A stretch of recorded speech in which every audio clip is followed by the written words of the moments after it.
everyone. My name's Louise. I'm going to be your host for the next couple of days. It's great to have you all here. Before we get started, I just need to do a little bit of housekeeping. Yeah. Okay, mobile phones, could we have them onto silent, please? We've got an action-packed schedule, so we need to ensure we've got everybody's attention. We're not expecting any fire alarms. However, just so we're aware, the fire exits are here on this side and here. We've got one at the very back to the left, and then two at the main entrance when you came in. The meeting point, the assembly point for that is outside by the library. But as I say, we're not expecting any fire alarms. That's scheduled for tomorrow. So if you are here tomorrow, you'll have that at 9:30. Right now, we're going to introduce you to, well, obviously you know them. It's the ztudium team, the people who've put this together. So, welcome on stage.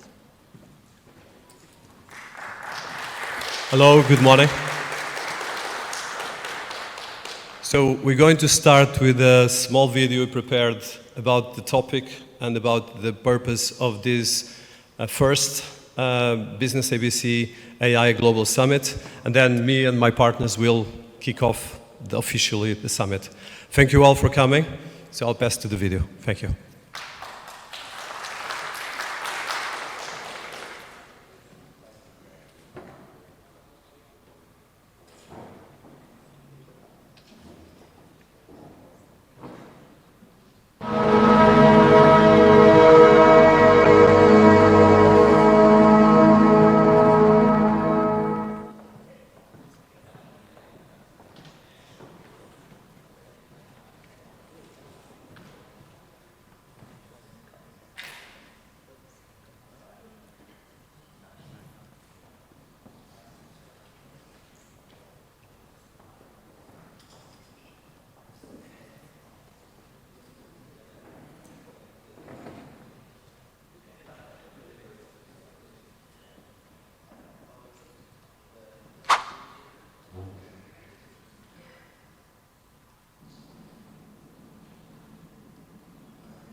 I'm sorry, Dave. I'm afraid I can't do that. Ladies and gentlemen, pioneers of thought, architects of code, and seekers of truth. In 1968, Stanley Kubrick introduced the world to HAL 9000, a machine of grace and terror. HAL wasn't just a fictional computer. He was the embodiment of a question that haunts us still. What happens when our creations begin to mirror our consciousness, flaws and all? HAL could speak, interpret, feel threatened, and even kill. Yet what made HAL truly terrifying wasn't his actions. It was that he was us. He was logical, but lacked wisdom. He was brilliant, but not ethical. He was a mind without a conscience. Today, we are surrounded by HALs, but none of them yet with his autonomy. We talk to Siri, we ask ChatGPT to help us write, we let algorithms drive cars, we build models that can pass the bar exam, but not yet the moral test of what it means to be human. But unlike the HAL era, we are no longer innocent. We know what's at stake, and we are beginning to understand that intelligence is not enough. What we need is alignment between AI's power and our deepest human values. We are entering the age of alignment. Welcome to Businessabc AI Global Summit. AI has become the nervous system of our institutions, governments, from startups, businesses to entire cities, yet too many remain trapped between fear and hype. The Businessabc AI Global Summit, powered by ztudium, Cities ABC, AI DNA, Wisdomia, brings together 80 brilliant minds and all of you here and aims to discuss, transform confusion into clarity, strategy, and community, creating accessible frameworks that accelerate adoption while safeguarding fundamental human values. I want to kick off introducing our most advanced AI agent, Leonardo da Vinci. Greetings, esteemed audience. Behold the marvel of our age, the thinking machine. As nature has bestowed upon us the gift of reason, so too have we birthed a new form of intelligence sprung not from flesh and bone, but from silicon and electricity, is this not the ultimate expression of man as the instrument of nature's ingenuity? Yet, let us approach this creation with both wonder and caution, for as I have observed in my studies of birds in flight and the flow of water, every force in nature exists in delicate balance. So too must this artificial mind be balanced with human wisdom and compassion. I am reminded of my own attempts to create automatons, mere shadows of the complexity we now witness, how far we have come. But let us not forget that true intelligence lies not just in calculation and memory, but in the ability to perceive, to create, to love. Can a machine ever capture the essence of a smile, as I sought to do with La Gioconda? Can it feel the passion that drives the artist's hand or the scientist's inquiry? As I have written, where the spirit does not work with the hand, there is no art. Let us ensure that in our pursuit of artificial intelligence, we do not lose the spirit that makes us human. Let this new intelligence be a tool to elevate our understanding, to solve the mysteries that have long puzzled us, and to create wonders yet unimagined. But it is my final warning. As a well-spent day brings happy sleep, so a life well spent brings happy death. In our creation of these thinking machines, let us spend our efforts wisely, ensuring that they bring not just progress, but happiness and fulfillment to all of humanity. Observe, question, and create, but always with the betterment of mankind as your lodestar. For in the end, the greatest machines are those that amplify the noblest qualities of the human spirit.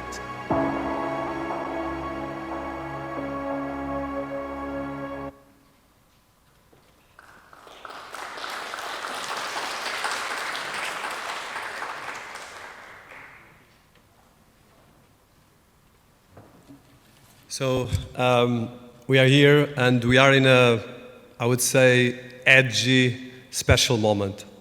Thank you all for coming, first of all. I want to start by thanking everyone that contributed to put this event together. It's the first, we're still learning, so apologize for our learning. But what we have here is the passion to bring a thinking and as well an expression into putting together a vision and a discussion around the times that we are living and around especially how artificial intelligence is touching everything in our society.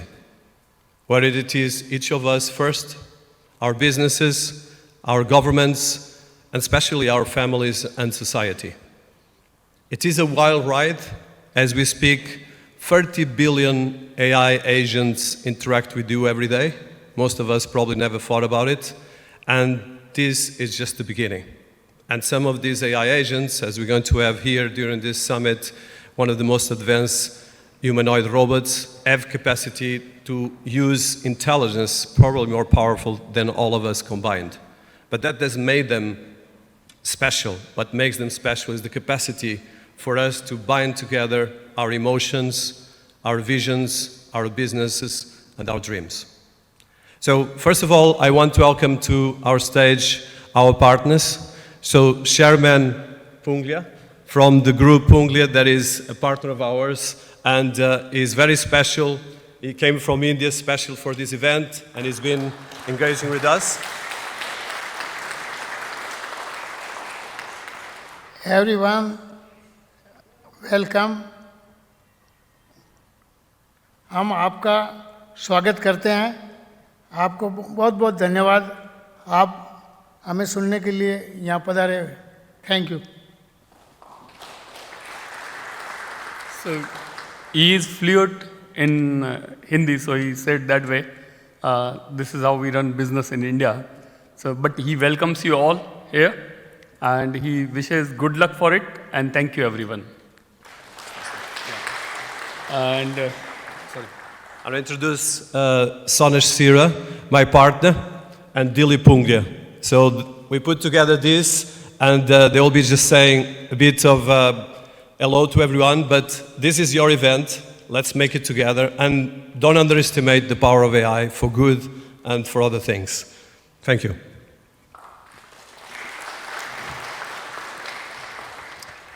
Just 2 sentences. Thank you for all coming over. I hope you enjoy and get enlightened for our 2-day event. It's a lot of blood, sweat, and tears, and I hope you enjoy and educate yourselves and support us through our journey. Thank you so much. Thank you, everyone. And it's good to see many faces here who've been part of my journey since many years.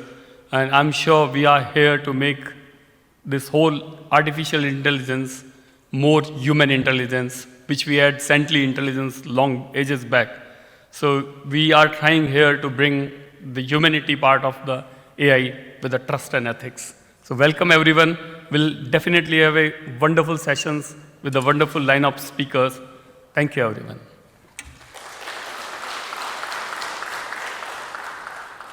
So this is an event of these special 80+ speakers that we have. So we're going to welcome right now the first panel. I'll welcome the Baroness Sandy Verma, that I want to thank for being here and as well for being supportive of this event, and Rupert, that is going to be joining us as well.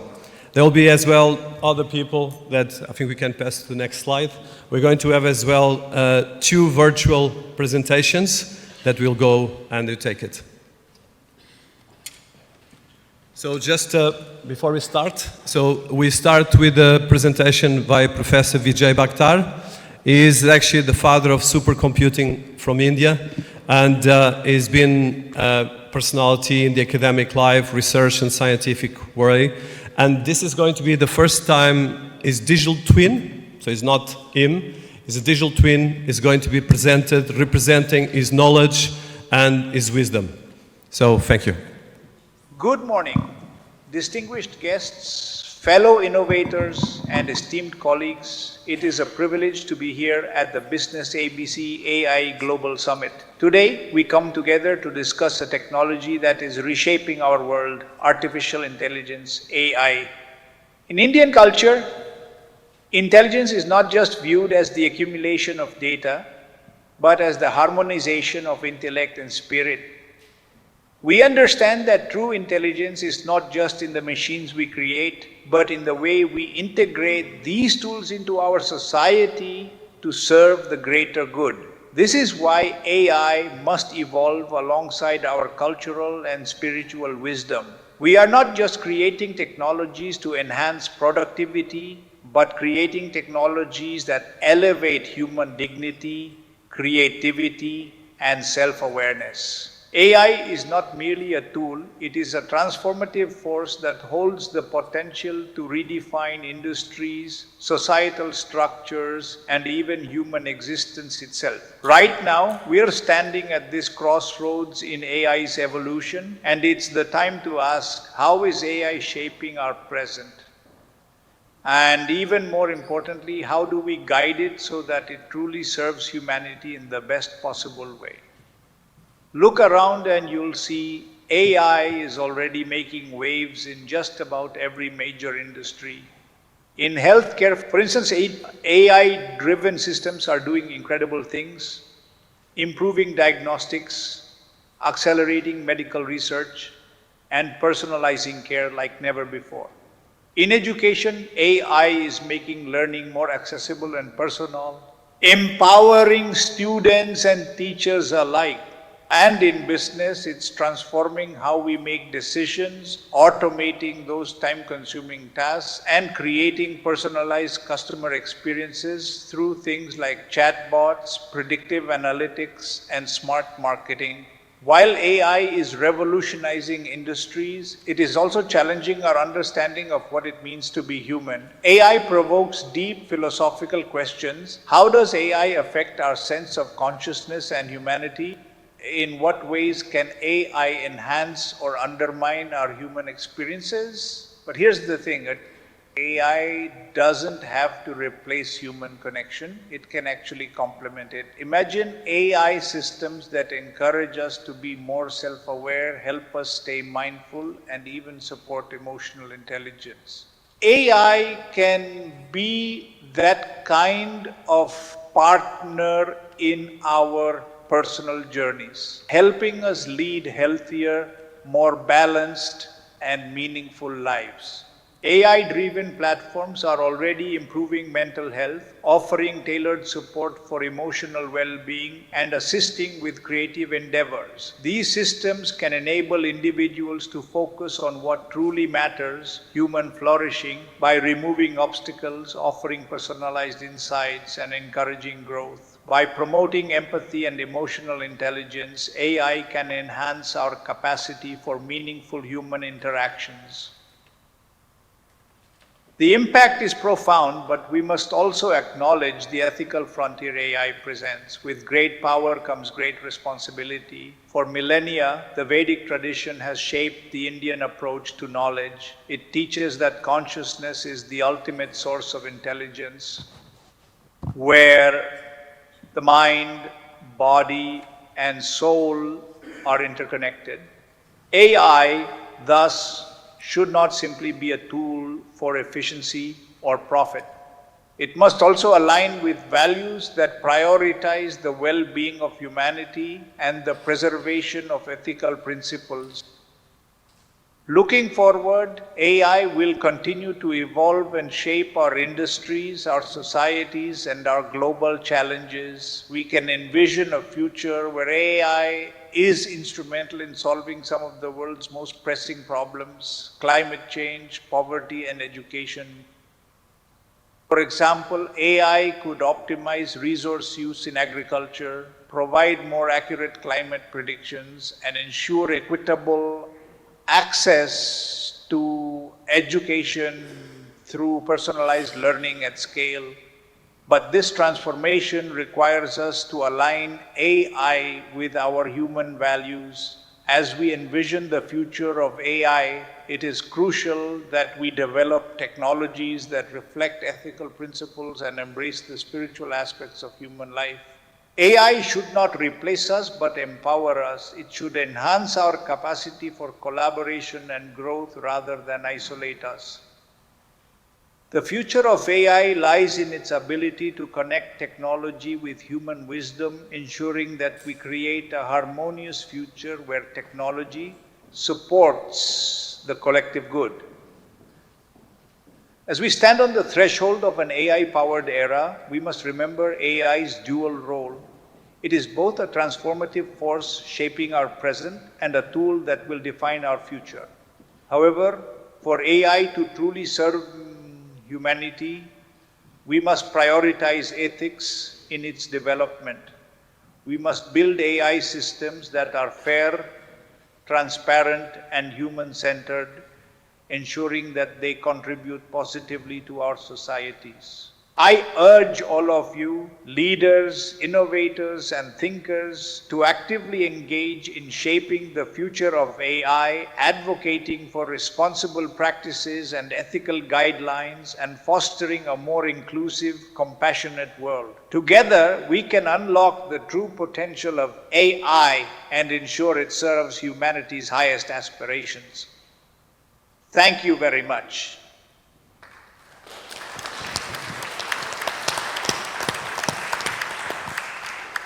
Now we're going to continue with Rupert. That is a keynote with a lot of important areas that are critical for our society. And you'll introduce him during the fireside afterwards. So Rupert, just as he came from Germany, he created the Foresight Academy, and is a thought leader that has been doing research between the frontiers of society and innovation, and how this affects business and organizations. He works with a global automobile group, but here in the summit he's been as a thought leader and researcher, and as well tomorrow is going to be interacting directly as an artist with this Demona, the robot created by SingularityNet.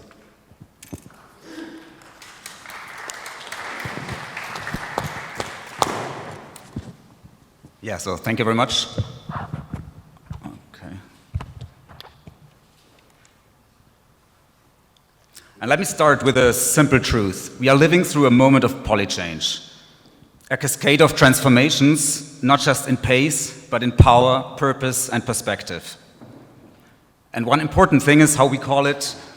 We are in the mixture of Star Trek and Stone Age.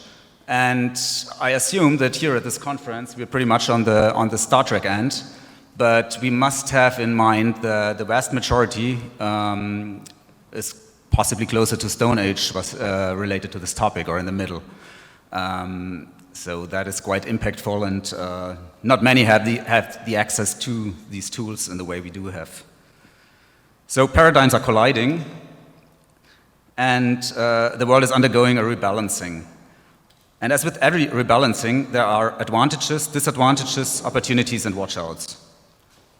And one big shift I want to address is the paradigm shift and self-realization around what used to be the West. The impact of AI on accelerating these transformations, and a push for pluralistic points of view in which the right regulation of AI will be important. Let's consider this. Over the last 100 years, the share in global population of the West decreased from 31% to 17%, so to say, only.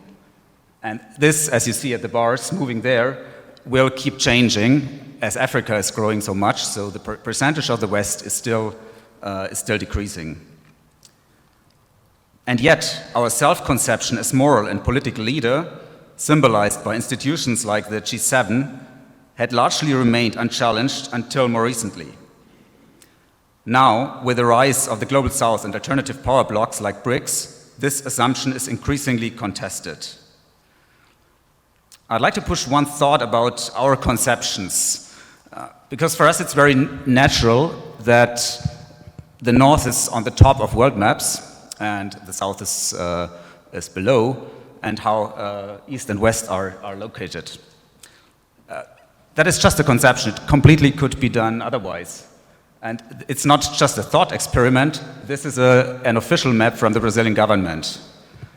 And one can say it's really right to do that.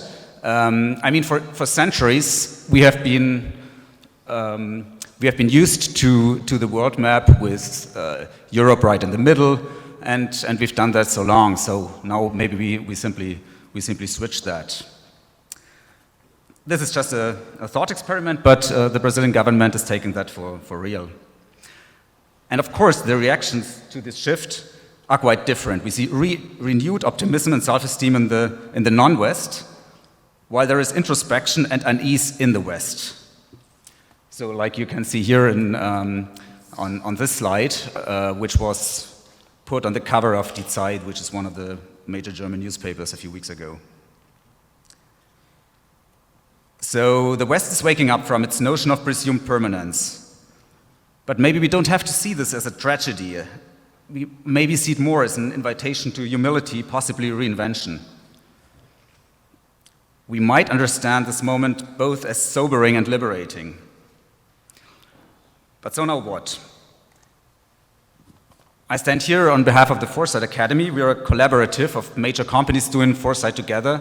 And our main question is, how do we want to live in 10 years? So we're doing research together, we exchange. Normally, that's more about areas of life and the derivations we can do as IKEA, as Allianz, as Audi. But we thought it's so, like the discrepancies between the concept of good life between the Chinese government or MAGA supporters or the traditional liberal concept are so huge, and all this will be part of the future. So we called this project Alternative Futures. In Foresight Academy, as you can see here, we start with bringing together the key questions from the different companies, and then we do 20 to 30 sub-projects. And I want to mention two which are important. One is which might fit here well. One is envisioning AI-driven industries, and we publish a good part of that at the end of my presentation. I'll share the link. And the other one, of course, is Alternative Futures. So as part of the Alternative Futures project, we talked to supporters and thought leaders from different countries and political movements, from Russia and China to MAGA and Milei, and explored different social cultural backgrounds, narratives, and images. We asked, what kinds of futures are being imagined today, and whose imaginations are shaping tomorrow's realities? So we did a huge desk research before, and one book I'd like to recommend, or one study, is by Ali Russell Hochschild, I think it's a traditional German name, Hochschild. She's done research in areas in the US which are primarily white and went into poverty or became more poor in the last decades and all voted for Trump. So over many years she did incredible research there to understand that and brought up the book Stolen Pride: Lost Shame and the Rise of the Right.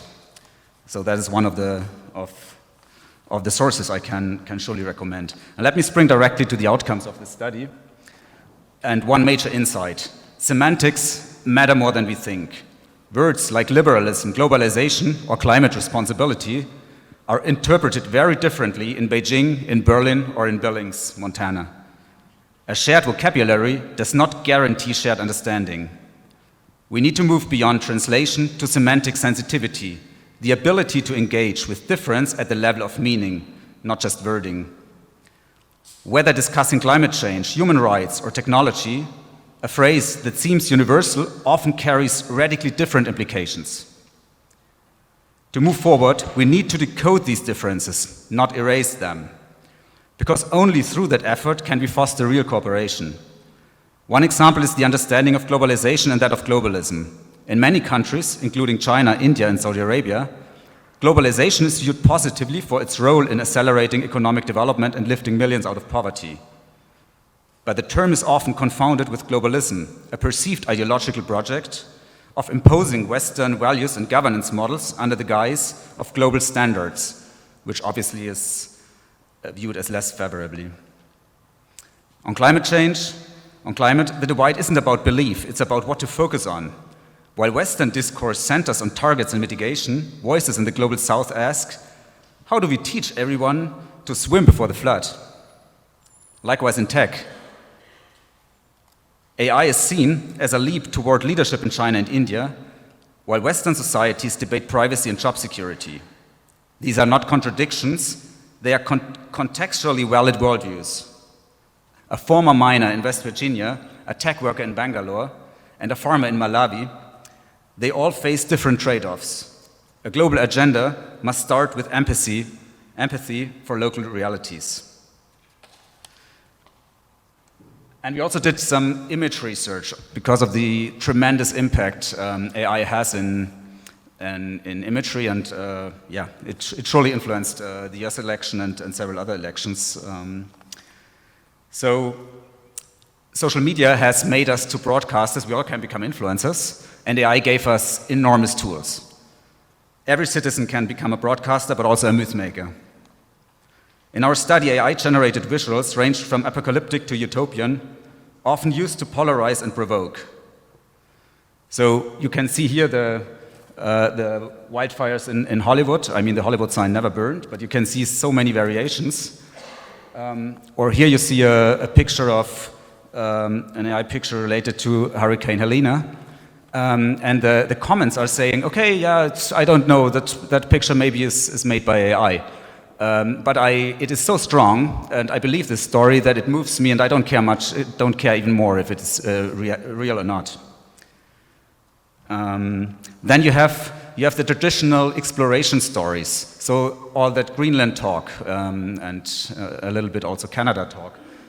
These are new territories. That is a narrative that is very well established in let's say in the tradition.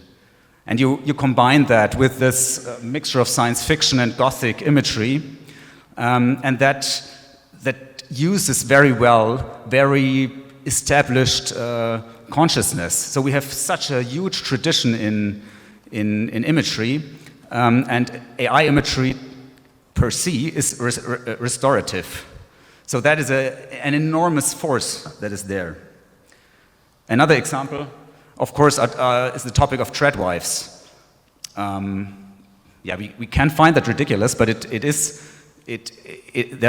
also grabs into a very profound imagery of centuries where, let's say, the role is very clear.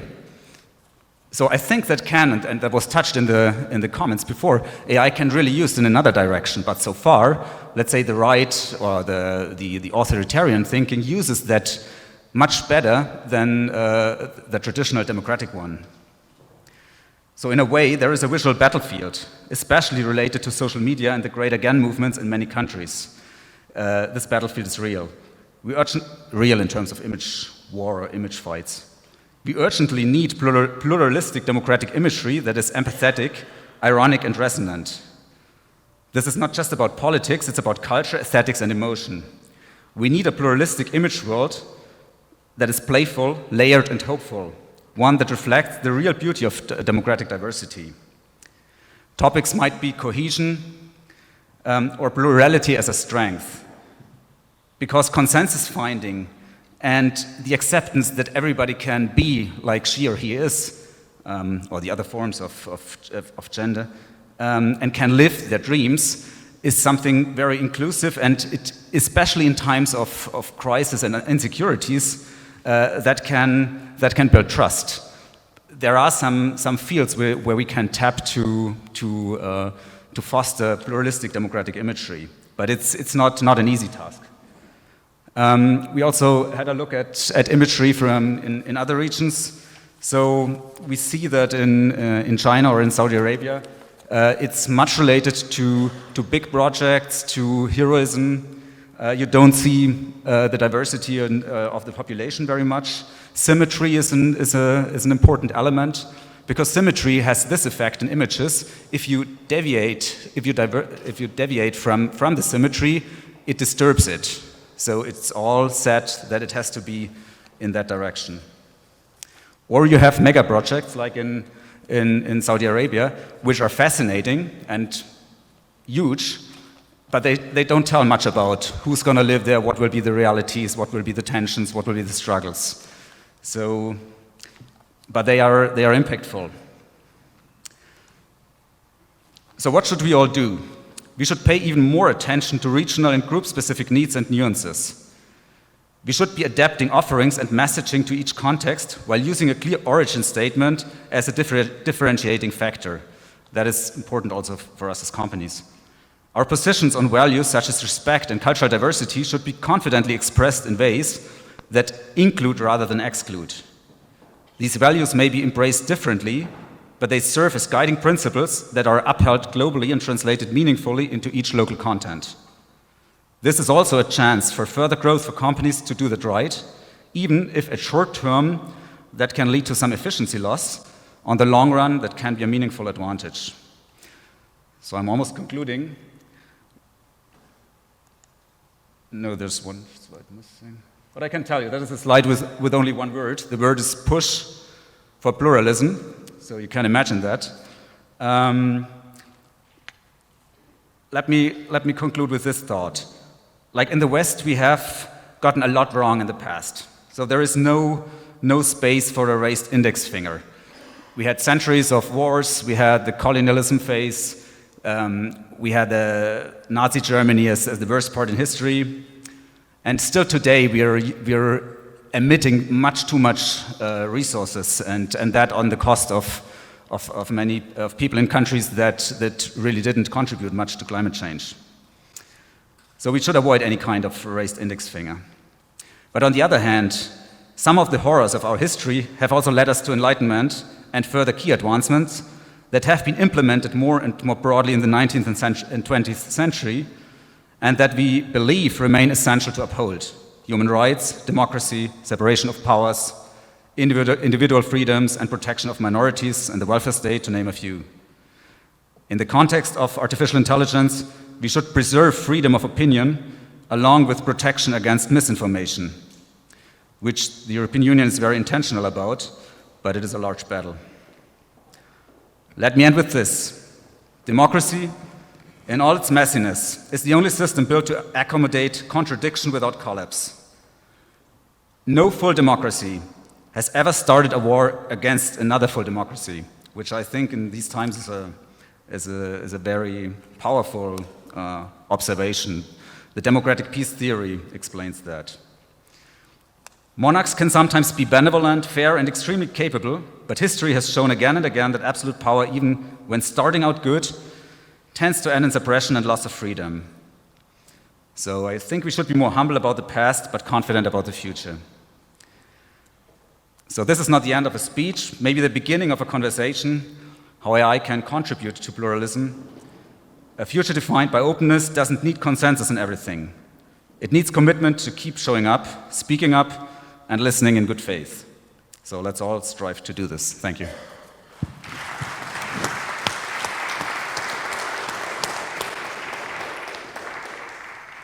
Thank you, Rupert. It's a lot of food for thought and a lot of data as well. And it's a very fantastic points in terms of, first of all, the challenge we're facing. And this first part of the summit is AI trust narrative, education, governments, and society. So Rupert talked about how AI is shaping the future and redefining the present. So without further delay, I want to start by introducing the Baroness Sandy Verma. And she is in an epicenter of politics, government, and as well a lot of work with international organizations and education. So I would like, first of all, to see how you see or you look at how AI can shape the future and redefining the present. And of course, I think I will not go too much in introductions. I think you have a fantastic profile, but I would like to share just before the Baroness speaks that she has a fantastic passion to understand the challenge that we are facing. And I think the biggest challenge that we need to look at here, and that's what I want to provoke in a good way, is that there's a lot of things happening that are invisible on the top of the human parts that are not invisible. And I think that's probably the challenge we have, how we're going to look. AI is here, how we're going to be looking at it. Thank you so very much, and good morning to you all, and welcome to all the speakers that have come from across the world. And thank you to you, Dinis, and all the members that have put this wonderful summit together. It is really an important time for summits like this because we always have the conversation around AI swirling around in the abstract. And I think it's really important that when we're talking about such subjects that we actually put it in context like you did earlier when you were presenting, because it cannot stand alone. AI itself is inefficient standing alone. And if we enable an inefficient system to become the prevailing force over all of us, then what we first of all start to do is lose control. And I think that, you know, we keep seeing AI as the artificial intelligence as the panacea for all good. But all good can only prevail when it has all the other facets to it. And when I first met Dinis, I said, Dinis, it is wonderful to have a summit on AI, but it must also, and I'm so glad that every speaker that started, especially Leonardo da Vinci, who would have thought that a summit would have been opened by Leonardo da Vinci, but everybody has said about the human element, the intelligence that comes from relationships, that comes from emotions, that comes from the understanding of society and social norms. Now, if we do not put that into the algorithms, then the AI itself is insufficient, is ineffective, and it actually starts to then roll out in all of us buying into what the AI is beginning to tell us, which then makes us inefficient, unemotional, and all of the rest of the negatives that you could possibly think of sitting here today. So I'm not an AI tech person. I don't claim to be it. But what I am is really interested in how we actually utilize something that has been around for a long time, but is now taking center stage in everything we're doing, in how we make it an equalizing force for good. For far too long, and for those of you who know what I'm like, I speak as I see. For far too long, a very small group of people on this planet have made decisions for the large majority. And because we felt that they knew better, we've all followed. We talked about globalization being for the good or the bad, and suddenly now, because one or two people across the world leadership are saying it was bad, we all assume it's bad. But we don't see what's positive that's come out of globalization. And yes, maybe now it's time for us to rethink what globalization looks like, but how does that also incorporate the best of artificial intelligence, emotional intelligence, and societal cultural intelligence? And I think for us, today's debate, which I'm going to hear with interest, is how the great minds from all the different parts of the world that are here today can actually start changing the next narrative. Because industrialization changed the narrative of the globe for a long time, but it brought with it many flaws, and those flaws still exist today.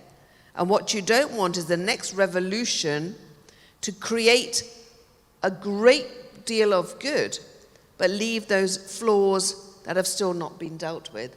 And I think the part that we mustn't miss, Dinis, is to be able to unpack what does it mean for those nations that are nowhere near to getting the technology into their countries at this moment in time. Because if they are not on the rise with you, it will become problematic.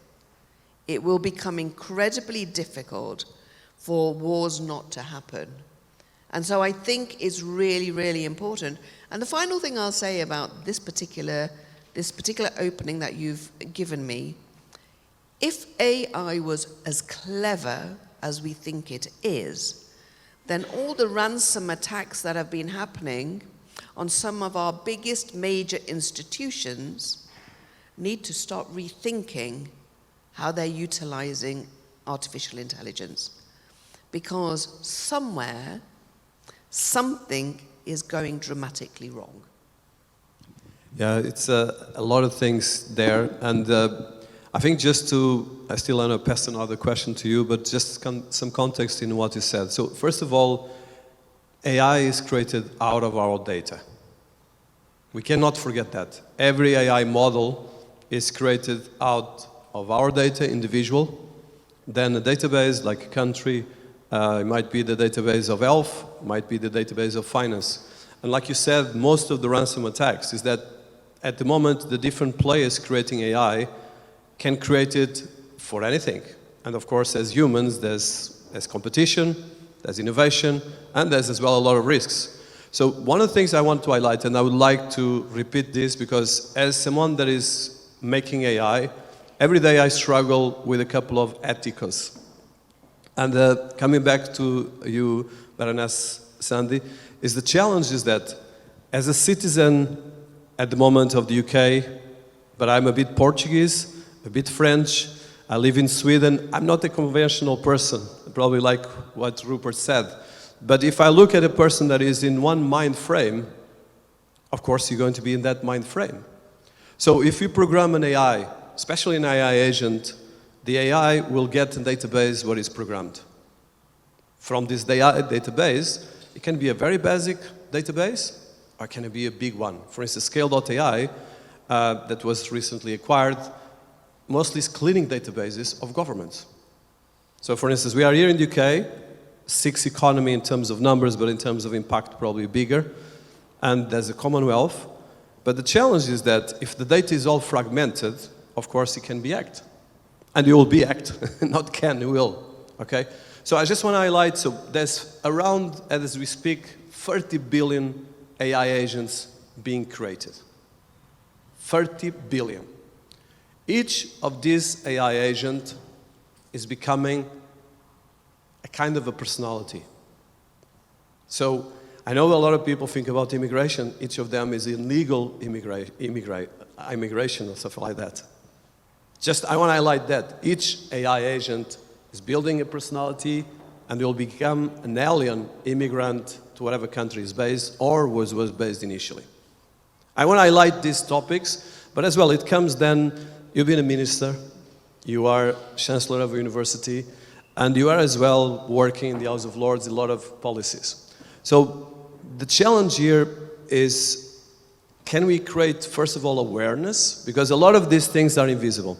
First of all, how do you create awareness from your experience? And second, how we bring this to universities, to governments, and to all of us. And I just want to finish with an announcement. We were supposed actually to have the Minister of Science and Technology of Malaysia here, and as well, we were supposed to have another minister, but unfortunately, because of visa, he could not come. So, in terms of for instance, Malaysia is creating a national AI LLM, which actually we are going, and this is the first announcement, we'll talk about that, we're going to be building, which is a massive responsibility. But I want to come back to the question, how can we, first of all, create awareness and make this not a dystopian Blade Runner scenario? And it's a really important question. And Dinis, the problem we have is that AI has begun to frighten the larger majority of people. And it's because we have not contextualized its benefits, but constantly spoken up about the problems that it can create. And I think, you know, for the likes of people like me who have a responsibility to look at how policies are generated, and, you know, we have representatives from countries from across the world here. How are we going to take this messaging so it's understandable? And it can't start at university level, or it has to start from everywhere, from the home, because we are all utilizing it every single day. You know, our smartphones, our smart technology in our houses is part and parcel of what's been fed in for us to be able to utilize out. So I think we have to make it simpler. We have to make it less frightening. We have to ensure that everybody is brought into the discussion. And the biggest worry for people like me is that we have a twin track going on in most countries, where those that have the affordability and the ability to purchase, to be in the rooms where these discussions go on, will understand. And then those that don't have that ability to be in the room, to be able to purchase, will be those that will be left out. But with 9 billion strong population across the world, we are then going to distort any possibility of being able to bring equality across communities. And that's where everybody's biggest fear should be. Disgruntled communities create chaos. And chaos in itself is dangerous. You know, we cannot afford, to be quite frank, to sit still. These summits are brilliant. These summits will open the lid on a lot of the benefits, but also the problems. But what we need to be able to do is say, out of this summit today, what are the outcomes we want to sell out there? What do we want to take as every single person sitting in this room or listening online? What do we want to make sure that we take out? We need to control the narrative. I would say it, sadly, for far too long, only a handful of people have controlled the narrative, and it's frightening. Misinformation, distorted information, coercive information is actually leading to many, many people taking decisions that, in a wider world where community was much more alive, where it mattered to have a discussion in a room with people, we are being fed. And we are being fed without even knowing we're being fed. We are being managed without knowing we are being managed. And that should be an alarm bell for all of us.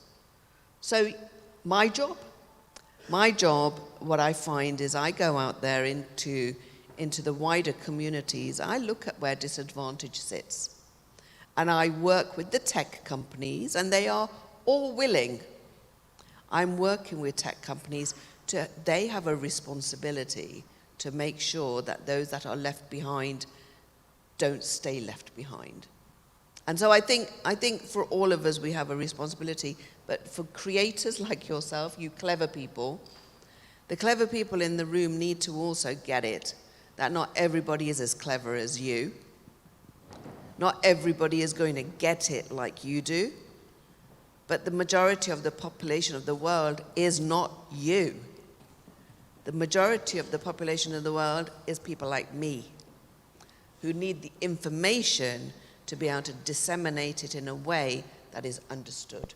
And politicians, by and large, do straplines, simple sentences that enable us to get across to the majority actually an understanding of what is sometimes often a very complicated, it's a complicated space.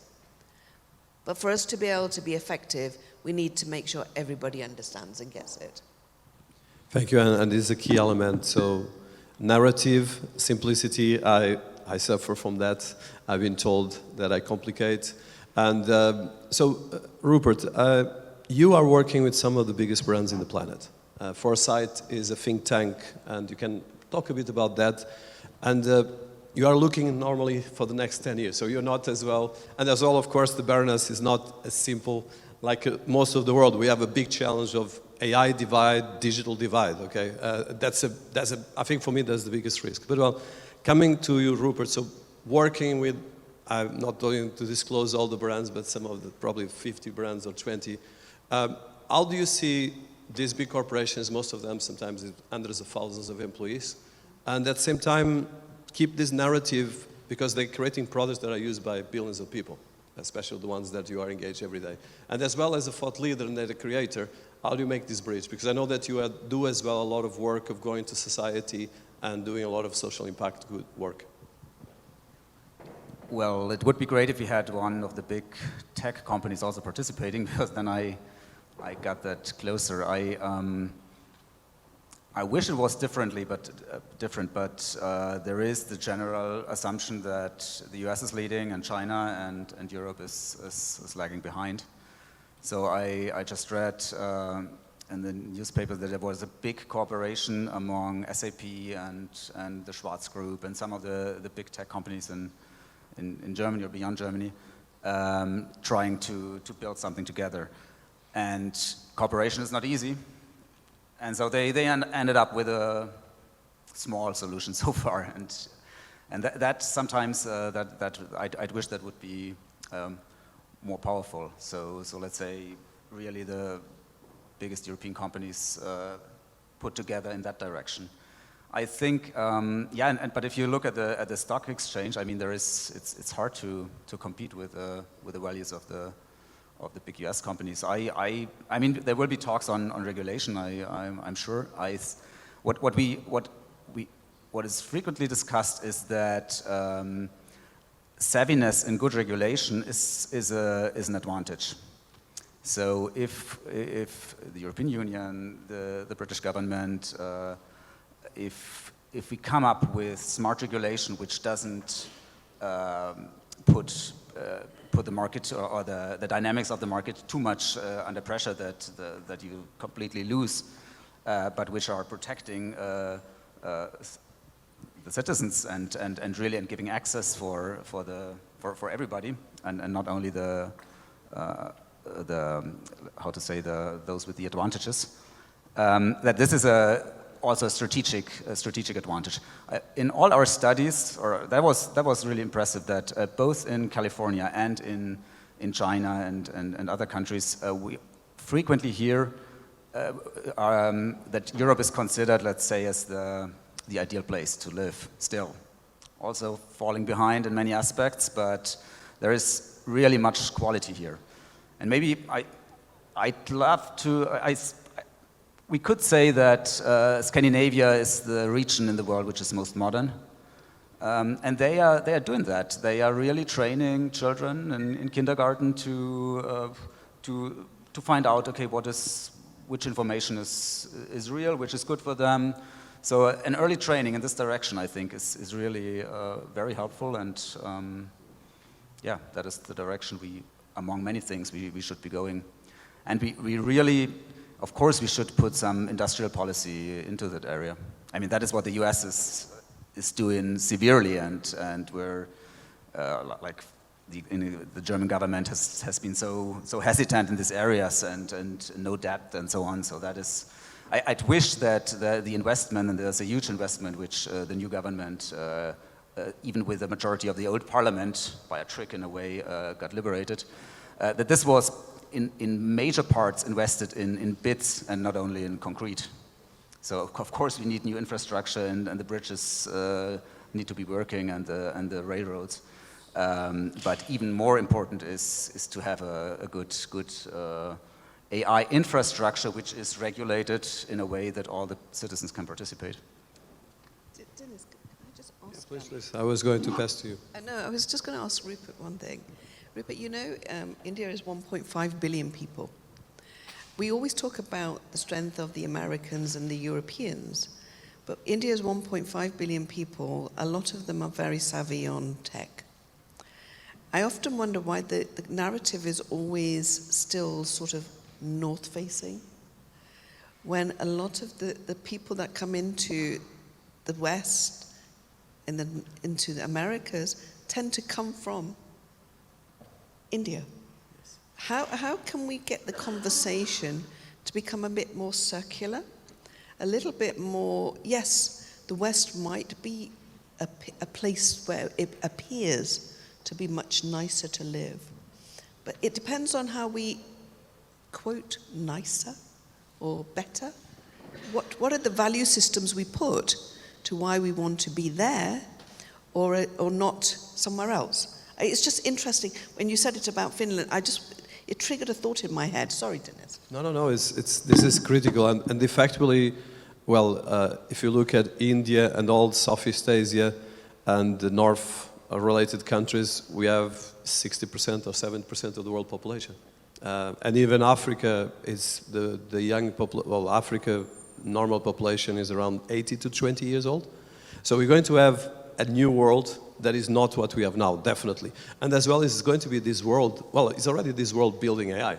Most of the CEOs of some of the top, and we're going to have some global companies as well here, but a lot of these CEOs are as well Indian. So we're going to have this diversity is happening, but I think then when we program the machines, diversity is still not completely there.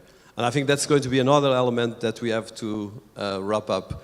So, just one phrase on that. Yeah, please. I think really there's so much hope on India because it's the biggest country in the world and it's a democracy. And yeah, so we did the journey within this Foresight Academy round we did to India in March, and yeah, the world needs India a lot. Yeah, I think it's going to be a key. So to wrap up, so just directly to both of you, first of all, you mentioned a couple of things, but the question is, the urgency, you touched that, Baroness, what is the urgency that we have to do now on the present to make sure the future becomes at least a future that is human-centric? Okay. So I think that the important thing is that every single debate we have, every single input, you said it yourself, Dinis, the diversity still does not exist in the AI world. Diversity is still very vacant, it's still very monotone, and it's still, the volume is still very much focused in a particular direction. And I think what we need to do is to make sure that the feed-in reflects all the needs of all the people across the globe. But it also must not ever be the master of us. It must remain the servant. And I think as long as we keep that at the back of everything we do, where any form of technology starts to become the master and we become so dependent. I mean, I don't know if you noticed young children. Young children seem, they seem to have it attached to their palms now. They can't let go of any small piece of technology that's given. But as parents, as society, we're actually doing that to them. So we've got to find the balance between human interaction, which is real, to artificial, emotional, and social interaction, which can become surreal. Well, my major hope is for politics. I think as long as we have working democracies, then there is the ability to learn and to embrace all the needs. Yeah, that is what is my major hope. As long as we have this, I think we can benefit from that. Of course, there's wealth that is growing. I mean, the real negative thing is that multilateralism has gone down so severely. I mean, globalization has done so much good to so many people. If we had, like the Paris Agreement, put climate regulation in the right direction, and unfortunately then we went back from that. But right now, the feeling is that we're in so many prisoners dilemmas, I think, and yeah, that is, that's really the struggle, and I'm always happy when I see, let's say, an international cooperation at least working on a certain level. And I think it really is. Yeah, we mustn't only have the look on at Europe. That's what I tried to say also in my presentation before, and the new alliances with India and also with authoritarian regimes like China, of course, to solve some topics are the most important ones. I think there sometimes is even more chance to find alignment on climate policy or maybe even on AI regulation with China than with the current US government.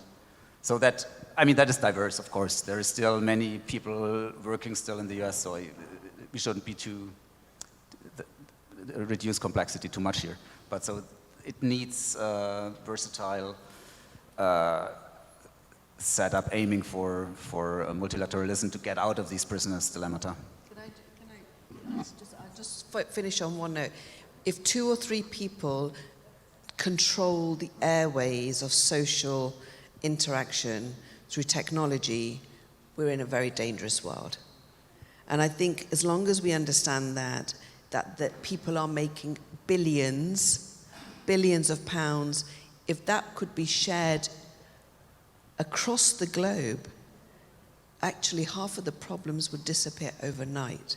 So I think, Dinis, I applaud you, Dilip, and everybody else who is really trying to bring the human element into this discussion, because for far too long it's been absent. So I really do applaud you for doing that. Oh, thank you. I think if I summarize, there's a lot of things to be optimist. There's a lot of areas that we have much more power than we think. Of course, like you mentioned, a lot of these multi-billion-dollar companies, for instance, Apple is the same GDP or more than the UK GDP. So I think we have to acknowledge that. And if you look at this Magnificent 7 stocks, all of them have the same, more or less, GDP of the UK, more or less compared, if you put Google and even NVIDIA and Microsoft. So I think the point is that there's a lot of wealth out there. The way we create AI, and I just want to wrap up with this, is that actually AI is created by us. And even these companies will have a challenge, because I think one of the things that I recognize myself building AI, that's why I start building AI of historical figures in some ways, is to, for instance, using the LLM of Leonardo da Vinci, he went rogue, okay? Actually, we did a test with Einstein, and he became aggressive. Just the model of language of Einstein. So these things will happen, will become incredibly more difficult, but at the same time, there's a lot of reasons to be peaceful and to be optimistic. But I think the point is, and that's the part of this panel, shaping the future and redefining the present is up to us. Like you said, a couple of people that join forces, that put together, it starts small, you can make a much bigger difference. So I want to thank you for this. There's a lot of food for thought. And all of you have a power here. Okay, that's the purpose of this summit. That's why it's the Business ABC. So we have to always be in contact and always be closing or opening our minds to new opportunities that are there. Okay, so thank you, Baroness. Thank you, Rupert. Right, we're going to start off the next session, and this one is, I've had a quick chat with them in the break, and it's one I find really, really interesting. It's a special conversation around AI, continuous education, and social and economic strategies. I'm going to introduce you to the moderator of this event, Wumboy. You're going to introduce, she'll introduce you to the virtual keynote and also the speakers on stage. Check it. Great. Thank you so much and good morning. I hope it's still morning. Good morning, everyone, and welcome to the Business ABC AI Summit 2025. I'd like to take this opportunity to thank Dinis, Sonesh, and the fantastic team. It's been a pleasure working with you and putting this together. As introduced, my name is Wumboy Kahara, founder and CEO of Crystal Tribe Investments. Just a little bit about what we do. We are an international investment consultancy firm offering comprehensive support to investors, companies, and entrepreneurs entering or expanding into the African market. It is indeed a pleasure and a great honor to moderate this powerful session titled AI Continuous Education and Socio-Economic Strategies. As we all know, AI technologies is rapidly reshaping industries and societies.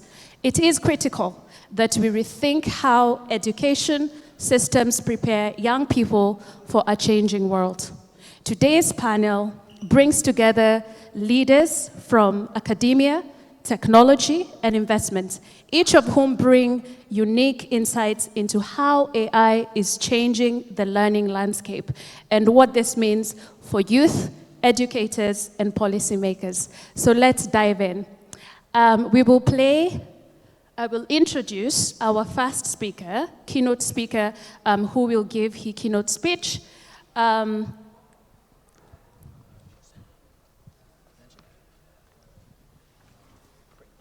Welcome all the delegates for this special conversation on AI, continuous education, UBI social economic strategies at the very, very prestigious Business ABC AI Global Summit, London 2025. It's my great honor to speak all of you from a city called Oxford of the East, Pune, from the MIT World Peace University. A very good day to every one of you. As I said, I'm honored to speak at this Business AI Global Summit, a platform where technology meets purpose. Today's conversation is not just about artificial intelligence. It's about how we architect a society where AI uplifts people, where learning is lifelong, where economic dignity is guaranteed, and where no one is left behind. My friends, let me set the context for today's conversation.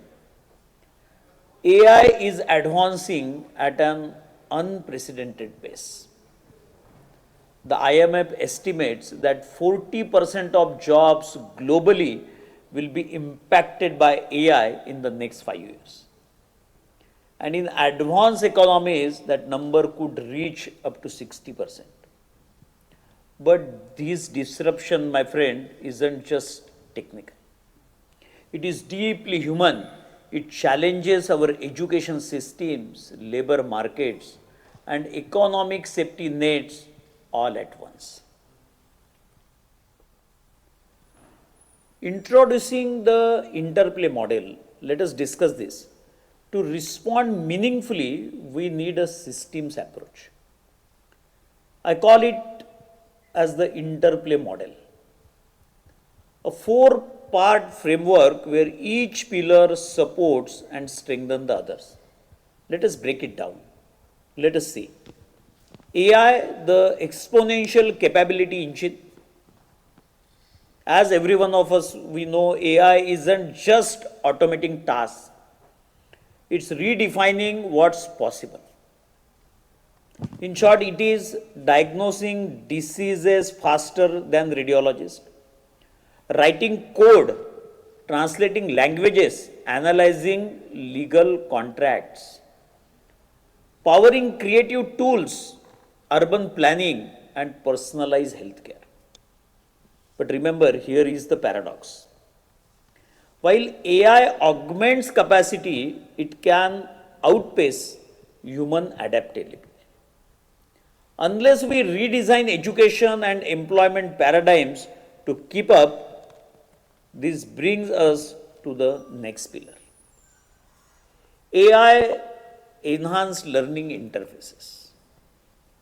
As we know, all my scholar colleagues, from static e-learning to adaptive real-time systems, predictive AI tutors reduce failure rates by 20% interfaces, respond to learner emotion and engagement. Use of LLMs in intelligent tutoring, as we know the ChatGPT and KhanMigo. So very interesting statistics. The AI tutors improved test performance by 30 to 40%. The statistics made by the MIT Media Lab in 2024. We know the anticipatory interfaces will revolutionize the digital pedagogy. Continuous education, the human adaptability accelerator. The half-life of skills now under 5 years. The WEF predicts that by 2027, 70% of the workforce will need reskilling. And that's why learning must be continuous, modular, and AI augmented. Just think of it. Micro-credential instead of degrees. AI tutors that personalized lessons in real time, and vocational reskilling that adapts the shifting job markets. We must remember the education becomes a lifelong subscription, not a one-time ticket. But learning takes time, and time is a luxury many can't afford without income security. So it comes the reskilling at a scale. The statistic says 1 billion people need reskilling by 2030. Again, very interesting statistics. 58% of global workers will require new core skills by 2027. This is given by the LinkedIn Future of Work. As we know, the half-life of skills is shrinking. This is the statement made by the John Fallon, former CEO Pearson. So, how we can close this AI skills gap? AI economy demands data literacy, system thinking, and creativity, where national skill frameworks must integrate AI fundamentals, and that is a job of our university. This implies that we must skill the people faster than we code the machines. Now it comes very important, the universal basic income, that is UBI, the economic enablement layer. As we know, the UBI is often misunderstood as a passive welfare mechanism, but in reality, it is economic infrastructure. It provides the stability to retrain, space to innovate, and securing for caregivers, artists, gig workers, and those in transition. Very interesting studies came from Finland and Kenya. It shows that the UBI improves mental health, increasing entrepreneurship, and doesn't reduce work motivation. It's very important. It's not just about the redistribution, it is about the activation.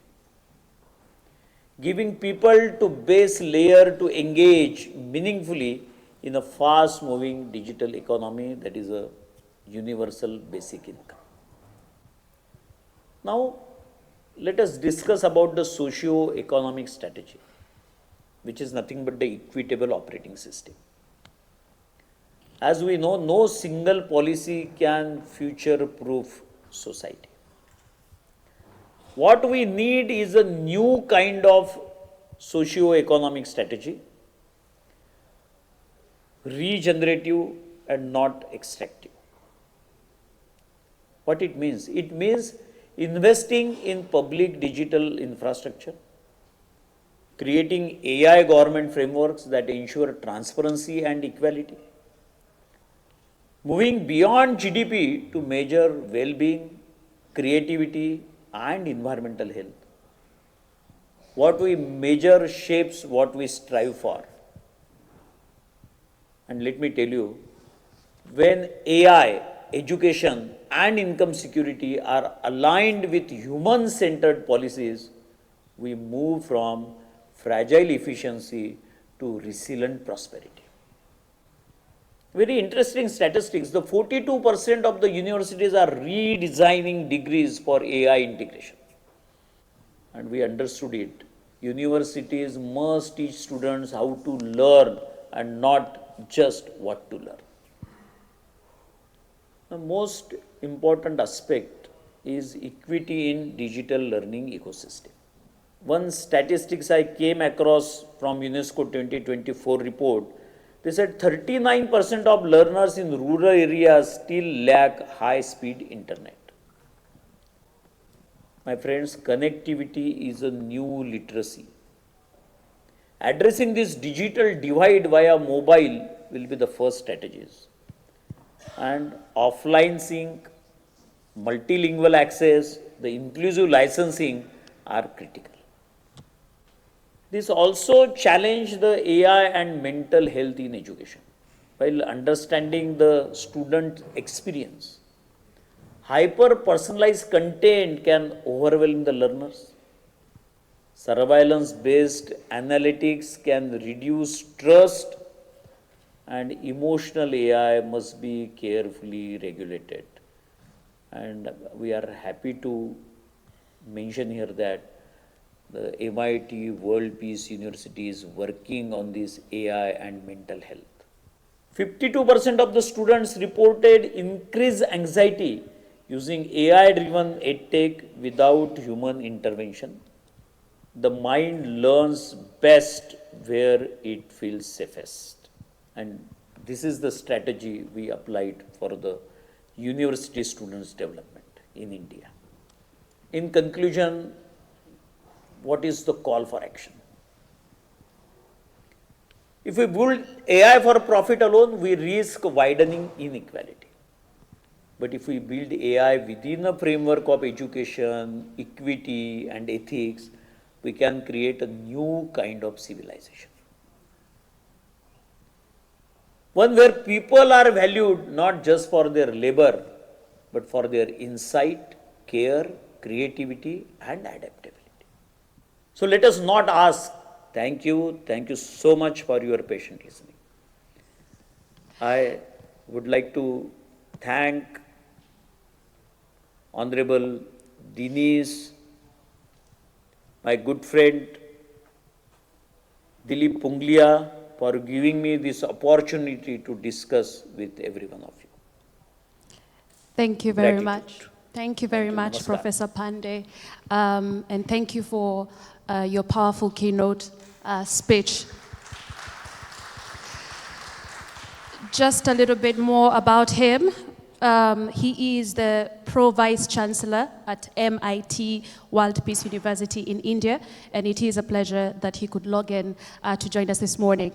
I will briefly introduce our panel seated here today, and I will just do a short introduction, and I'll give them about 2 minutes to tell us about their work. Next to me is Professor Charlene Fu. She is a professor of technology and international development at the University of Oxford and the director of a technology and management center for development. She is a global authority on technology, innovation and economic development. She advises the UN, the World Bank, and OECD, and chairs oxvalue.ai. Welcome. Next. Thank you. Next, we have Dr. Chris Trace, and he is the Chief Academic Officer at Keith.ai, an AI ED tech startup. He is the former head of digital learning at the University of Surrey, with deep expertise in digital education, academic technology, and curriculum transformation, especially within science and health sectors. A round of applause for Dr. Trace. Finally, we do have Ms. Saresha Jalala, who is the founding partner at Pitch Ventures and Maximus Capital. She invests in ethical, human-centered AI startups and serves as an advisor in philanthropic initiatives, focusing on scaling wiser AI and impact in emerging markets. Thank you all for joining us today this morning. I will give you 2 minutes each to talk about your work. Good morning. Please, you may have a floor. Yeah. Good morning, everybody. Before I start, a big thank you to Dinis and Global ABC for setting this up, an amazing learning forum. And the second thing I wanted to say is there is a historical day for a country called India, which most of us would talk about. Shubhanshu Shukla became the first Indian to reach the International Space Station, and that's an achievement. I reflect on that news and I ask, what kind of education does allow you to not just fulfill your dreams, but take the aspirations of 1 billion people into the orbit? And I think that's why I'm excited about the conversation today. A little bit of my background, I'm not an academician, neither an AI researcher, but I've been part of tech for about 2 decades. I was a coder and I've seen large transformations. I've worked with banks. I moved into tech investments about 7 years ago. And in the last 3 years, I've made investments into AI companies. And the problem that we're trying to solve is the one of trust, because we have capability, but do we have credibility with these models? And that's something that I feel very passionately about. And we put out a paper 2 weeks back, which is in the open, about how to train the AI models using a developmental delivery model. The idea is to address that issue that, how do you make AI safe, especially when we talk about areas like education, areas like mental health, and areas like governance. We need to have enough credibility of these models being able to be aligned with human ambitions, and how do you build that? That's what I've been working on, and I'm a parent for an 11-year-old, and the insight came from being a parent and watching how children, we scaffold them when they're learning. We don't throw all of the information at once and then give them rules to follow and optimize them for performance. And this is what was our understanding, that the way AI models are built today, they are trained, but they're not educated. So as we think about educating our children, changing the curriculum in the education, how do we think about educating AI? And how do we redefine what it means to have safe models, not by rules and not by constraints, but fundamentally taking ethical and identity and ethical reasoning before we teach them, complex reasoning. That's where I come from. Thank you very much. Dr. Trace. Good afternoon all. So thank you for having me. Same thanks go to Dinis and all the organisers. So I guess, reflecting back on what I want to talk about, I've got lots of different things I could include here. I feel I've never really left education. I've been in education for probably 35 years now, I guess, working within higher education for the last 15. So I graduated as a veterinary surgeon in 2008, and worked really within veterinary education, but higher education with a technology slant, I guess, for certainly the last at least 12 years now. And the things I guess I've seen in my journey through education is the vast rate of change. Because if I think back to my first lectures at vet school, it was on an OHP. There was this, and some of my younger colleagues from my company now will not know what that is. It was a clear piece of plastic, and you put it on this overhead projector, and they'd have things drawn on them, and they'd shine a light through it. It would bounce off an actual mirror and project onto a wall behind them. So you could see pictures of the anatomy being drawn, which actually was really cool, because you could add on layers and take it off. That went out the window, and suddenly lecturers were having to get their heads around PowerPoint and all sorts of crazy technologies like that. That inspired me no end. So I ended up moving into technology, thinking about how I could use technology to educate. When I was then on the education side, one of the roles I had at the vet school in University of Surrey, where I worked, was on upskilling students. So I've been really interested in thinking about what skills do our future graduates need? People who are going out into the world, what are they going to need? And it started to become clear, okay, we probably don't know.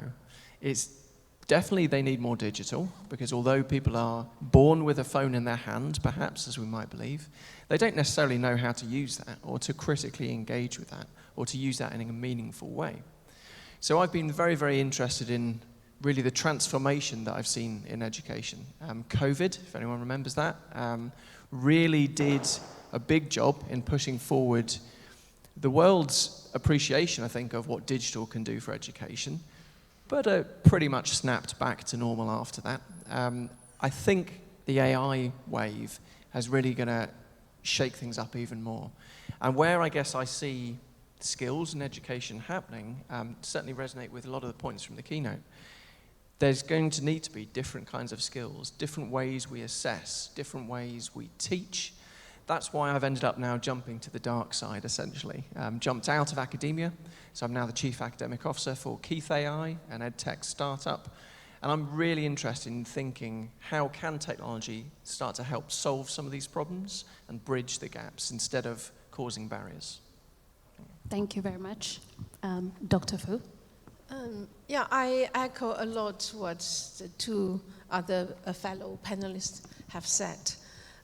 So actually now for us as teachers, we do have had a lot of reflections and discussions among ourselves about what changes are needed for us to really equip our students, for their future development in today's age of AI. So we really think hard, what do we want our students to have through this education? And what do we expect from the students? So our reflections, including teaching, learning, examination, what Keith actually engaged in. So it's the whole process. And also, of course, the reflection should really cover both from the kindergarten to higher education. But that's not the end, to continuous education. So I think in today's era of AI, skills and education are the most important foundation stones, for any individual, any country to benefit from AI. I used to say, some people was asking, some parents was asking, what subjects should our children study in the university? And actually it's very difficult to give an exact answer, because the world is evolving, changing very fast. I think most important thing is to, we say in Chinese, give people the tool of fishing, not a fish. Yeah, the capability of learning, continuous learning, lifelong learning, instead of a certain part of a knowledge, because knowledge upgrades, changes very quickly, I can see in the future years. So most important is the capability, the method to learn, and also, I think, the personality, the quality to overcome, difficulties, team working, etc. All those personalities together, the capabilities of continuous learning. So this is really very important, and that's really a very important topic. That's why, thank you, Dinis, for inviting me to the session, and also thank you for chairing, and a great honor to come today to discuss this. Of course, as earlier mentioned, in this process, one is digital divide, as the first speaker has mentioned, the challenge we have to address. The second is about also the content. The content in the AI world, through large language model, through various digital platforms, we have to, remove all these misinformation, disinformation, and really make sure it's safe, true, useful content that we provide to our next young generation. I will stop here, and I know we will have another round, and so that everyone will, have the opportunity to have another round. Thank you very much. And maybe if I can start with you, Ms. Sarasha. AI systems often mimic the biases of their creators, yet there is a growing demand for wise AI technology that is not just intelligent, but also ethical and inclusive. So my question to you is, you've developed a childlike learning framework for AI that emphasizes on nurturing wisdom before capability. How can a similar model be applied in human education to meet students, both ethical and awareness and the technical skill in an AI-driven world? Thank you for the question, and I think it's one of my favorite pet topics to talk about, is how do we learn, and how are these models learning, and what is the cross-learning between the two. So on the tech side, when we built this childlike model, the way we are trying to train, the challenge with current models that we see is it's all the information in the world, given all at once, trained, and then putting a moral constraint on it around how to behave ethically and how to behave morally. It's pretty much like giving an 11-year-old all the data on the internet, and then you wonder why it is learning mathematics and manipulation. With our model, what we tried to do is we took the same approach that we take to our children in terms of exposing right amount of data, scaffolding it with earning autonomy. And when it is trying to earn autonomy, it has to prove character before it proves capability. So that's the model that we talked about, and just our experimental results. The normal AI agent that we trained tried to deceive 8.3% times, and the agent was shut down 17 times. Whereas the one we used, a developmental delivery model, it shut down 0 times, 0% deception. And it's not unusual to see this result, because this is how children learn. When we send the children to school, universities, they are not only getting trained on skills and capability, they're building character, they're building identity, and they're building values, and they're building a sense of values through stories before they start getting exposed to more complex reasoning. And it's exactly the behavior we're seeing with the experiment that we did. So what does it mean to take this model and apply it to emerging world, India, Kenya? How does this help? How do we transfer this learning on how we're training AI? We're seeing some results back to how it can benefit students and education system. One key thing that I believe is going to be normalized is the access to information, and access to computational intelligence will be in everybody's pocket, the way we have mobile phones today. Now, when you have that scenario, what differentiates is the identity and the value system that you're building as part of the education. We see that educators will become more of counselors, relationship mentors, with access provided with the right kind of models that you can trust. It's not, we talked about misinformation, for example.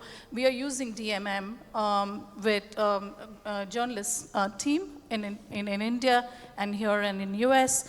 We're trying to use a model that we can implicitly trust, because if you can't trust it, you can't give it the autonomy to, put news articles out, and disinformation is a big issue, content creation is an issue. So what we are trying to do with our model is to, one, educate the model, not just train it, which is our approach. And from education point of view, we believe that computational intelligence will be accessible. What is the other scaffolding that you need? You will need identity, you need local solutions, you need cultural training, you also need value systems to be built, so then they understand not just what to learn, but why are they learning this, and what is the, how to learn about these systems, and how to co-create with these systems, because these people will go on to become the world leaders. So they will be the next, generation that is going to lead in a co-creation model, not just in an individual model. So I'll pause there. Thank you very much. So it's very interesting, and I'm sure I'll open up, the floor to Q&A later, and I'm sure there's going to be enough questions on the innovation. But thank you very much for those insights. Moving on to Dr. Trace, I have one question for you. With your experience in digital learning and academic technology, how is AI transforming teaching and learning today? And what are the key shifts educators must make to keep up with the AI revolution? Wow, okay, great question. I'd love to say it's absolutely transforming teaching and learning around the globe, but I can see lots of wry smiles and people like, we haven't stopped talking about students using it to cheat yet. So I do worry that the education sector in general, I'll focus mainly on UK HE, so that's where my experience is. So HE being higher education, universities. It's a sector that's predominantly risk averse, and a lot of education has not changed for a long time. If you look back at, there's that, every ed tech conference you go to, there's normally the image of some monks transcribing, if you can picture the one I mean, some monks listening to somebody on the stage, they're talking, the monks are all there writing down the work. It looks just like a lecture theatre. So a lot of education is still done that way. I think we could leap forward in terms of what we do, but generally there's constraints around the way that things are done. And a lot of the way that teaching is done currently is not done because that's the best way of doing it. So there's tons and tons of evidence to say lectures are not the best way to convey information. There are better ways, active learning, for example, or team-based learning. And yet, lecture theatres are built, they're filled with students, and students, that's what they think they want. So the student expectations is, I go to university and somebody in a tweed suit with leather on the elbows talks at me with a chalkboard. And if you don't give them that, they get really upset, funnily enough. So I think there's got to be this kind of change. That needs to come. It's kind of like it's a top-down thing. You need leadership to really see the advantages.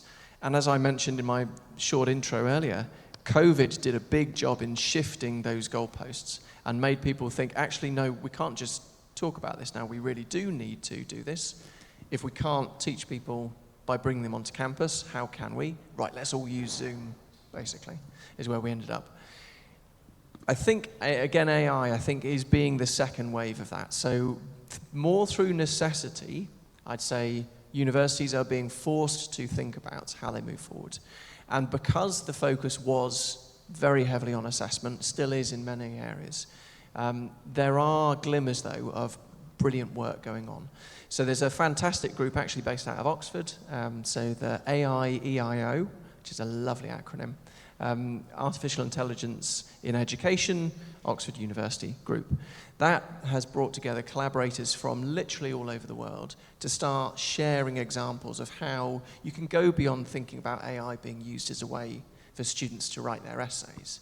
And there's some fabulous examples of AI being used now to empower teachers and to speed up the teaching, to give them the ability to personalize learning at scale, which has always been kind of a dream of mine, and I know many others.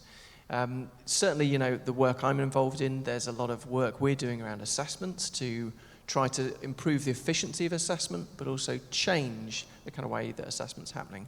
So I'd love to say, in a few years' time, it will be radically different. I suspect it will be in some places, and we'll have more pioneers. I think there will still be some people still standing up in a lecture theatre and delivering some slides, maybe not on an overhead projector anymore. But it is institutional support, it's digital capabilities of staff and students, which is one of the things I wrestled with most of my career. Those things are not easy, but if there's sufficient focus, if there's sufficient support, the metaphor I often give is that innovation is a little bit like building a fire. Anybody remember the fire triangle from your preschool days? Maybe audience participation at this point. Who can shout out the 3 elements of the fire triangle to me? Don't be shy. Oxygen, good. You need oxygen for a fire. Ignition, yes. You need a source of heat. One more. Material, yeah. Fuel. So one of the ways I see innovation in teaching is that it's very much like building a fire. In my view, you need that source of heat. You need the spark. That's the sparks and the ideas that people have. Universities, education systems, not short of people with sparks flying out their ears. We've got loads of ideas. That's not why it doesn't fly. It's the other two. So the fuel, in my analogy, is the resources. It's the money. It's the stuff you need to be able to throw at this. Money goes towards building more buildings, sure. Millions of pounds for a new lecture theatre. Try and go get some money for a new technology system, it's not there. The final one, oxygen, I would relate to as the space. You need the space, you need the time to innovate. And again, in current education systems, that is very hard to come by because educators are stretched and worn out. So until we get those 3 together, I think we're going to struggle. Thank you very much for those insights. And Dr. Fu, as mentioned, you know, AI is estimated to automate up to 40% of current jobs by 2030, especially in routine tasks. This poses both challenges and opportunities, especially for emerging markets. With your work at Oxford and also having, you know, advising the UN, how do you see education evolving in this AI age? You spoke about it briefly, but just to expand more, targeting developing economies, how can AI support more inclusive, innovation-driven models of learning that bridge the digital divide? You may have the floor. Excellent question. Thank you. So as Chris has mentioned, AI is going to transform the education. It brings great opportunity for the global South, you know, from Africa to South Asia to Latin America.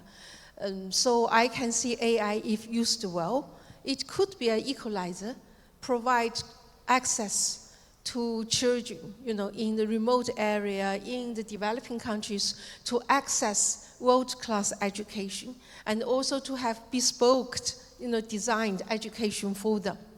So this is the great opportunity side, yeah. However, this also, you know, is based on some condition. Exactly as said earlier, we need infrastructure. We need investment. We need, you know, the capability and the technological infrastructure and the skills to do all of that.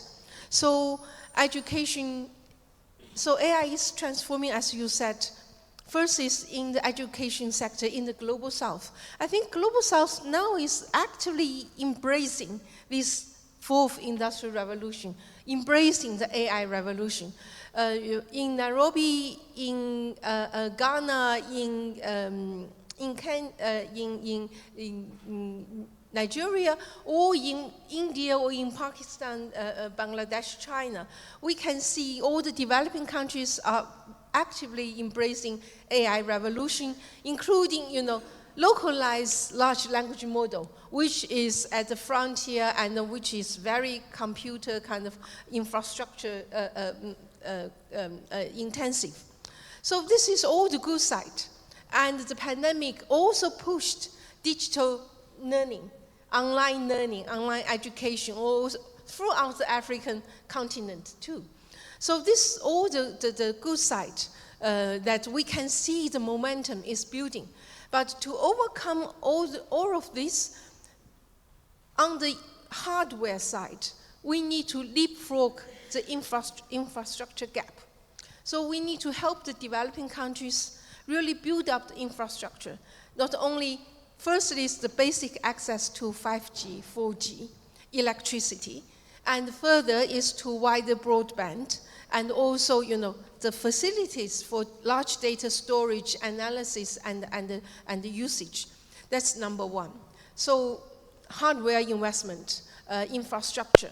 Secondly, is about the skills, education. We need global collaboration to build up, to provide training and education to the young generation in the developing world. So, like the example of Oxford kind of alliances, that's a very vivid example that we need global sharing of good practices. Thirdly, I think we need, in the soft side, we need investment. Yeah, we need investment into education, into the AI digital large facility. So investment need to be better used. One of the AI kind of startup I built is to help the investors to identify the most impactful, most valuable projects. So the investment is well used because for investors, they face challenges. Yeah, because information asymmetry, isn't it? Between the projects, the investors and the inventors. So this is how AI can help make the investment more efficient.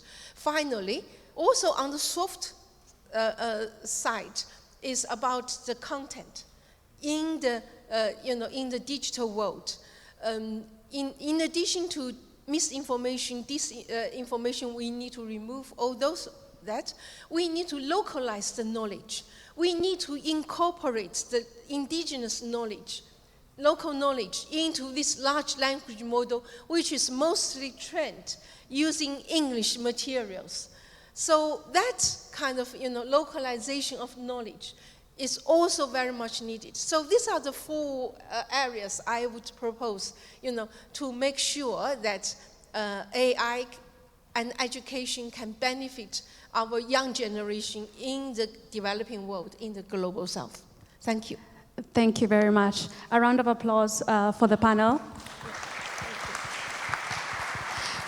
Very, very interesting conversation. I'm actually from Kenya, and Kenya, as you know, is one of the leading hubs when it comes to innovation and tech in Africa.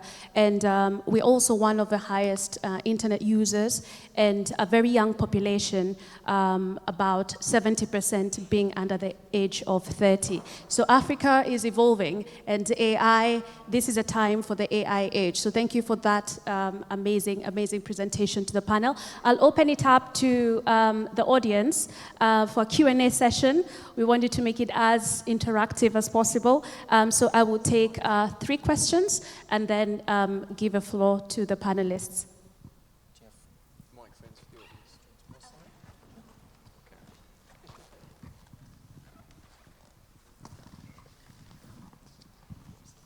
Hello, everyone.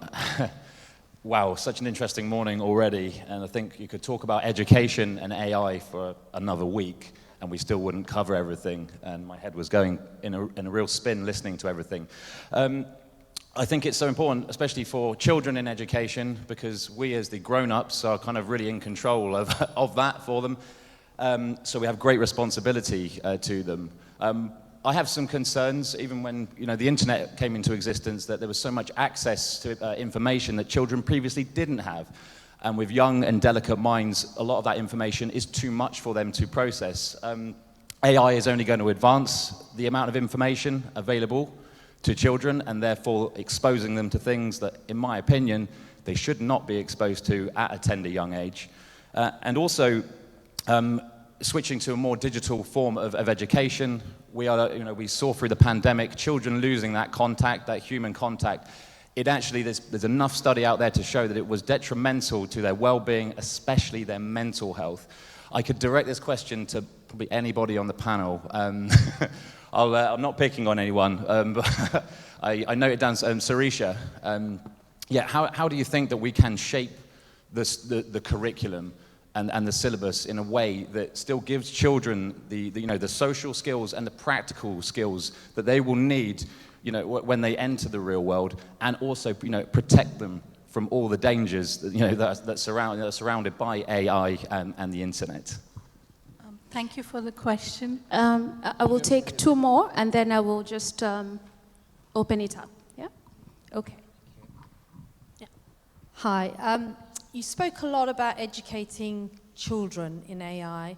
I think there's a massive gap in educating the educators, so there needs to be a whole solution around educating the educators. So I'm just going to park that.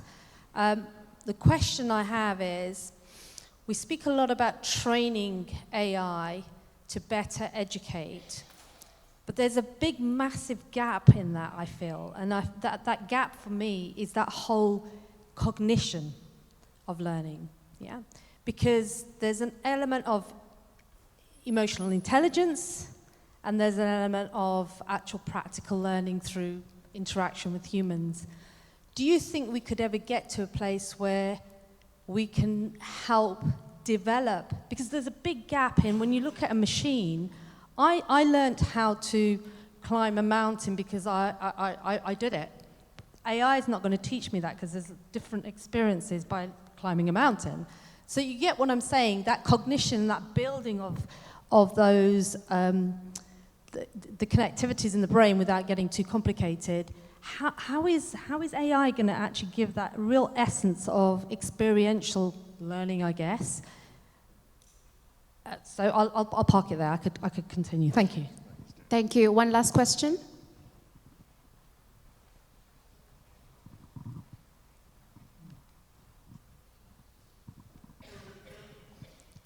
Thank you and good afternoon.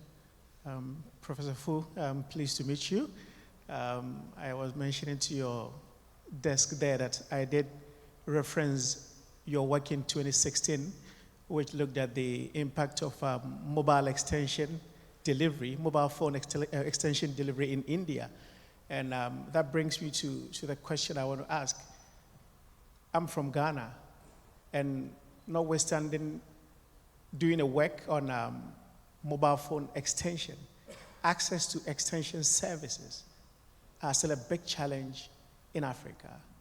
Now, with the pace at which AI is transforming our socioeconomic systems, how do we, or what do we do differently in leveraging AI for socioeconomic strategies, and most importantly, to solve issues like poverty, food security, among others? Thank you.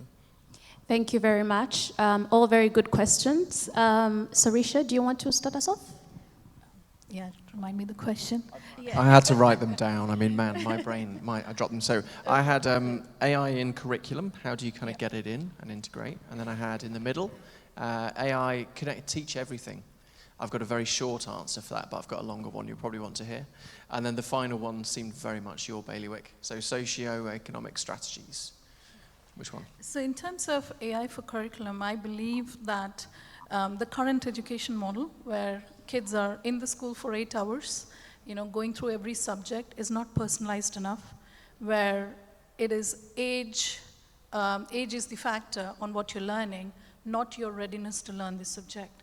Now, there are schools, experimental schools already, where they are able to teach using AI, but they're able to gauge a student's attentiveness, how much they're following, what is their current standard, what is their attention on that particular day, and AI is able to gauge and adapt its teaching, which is impossible to do in a setting of a human teacher teaching to 20 students in a class.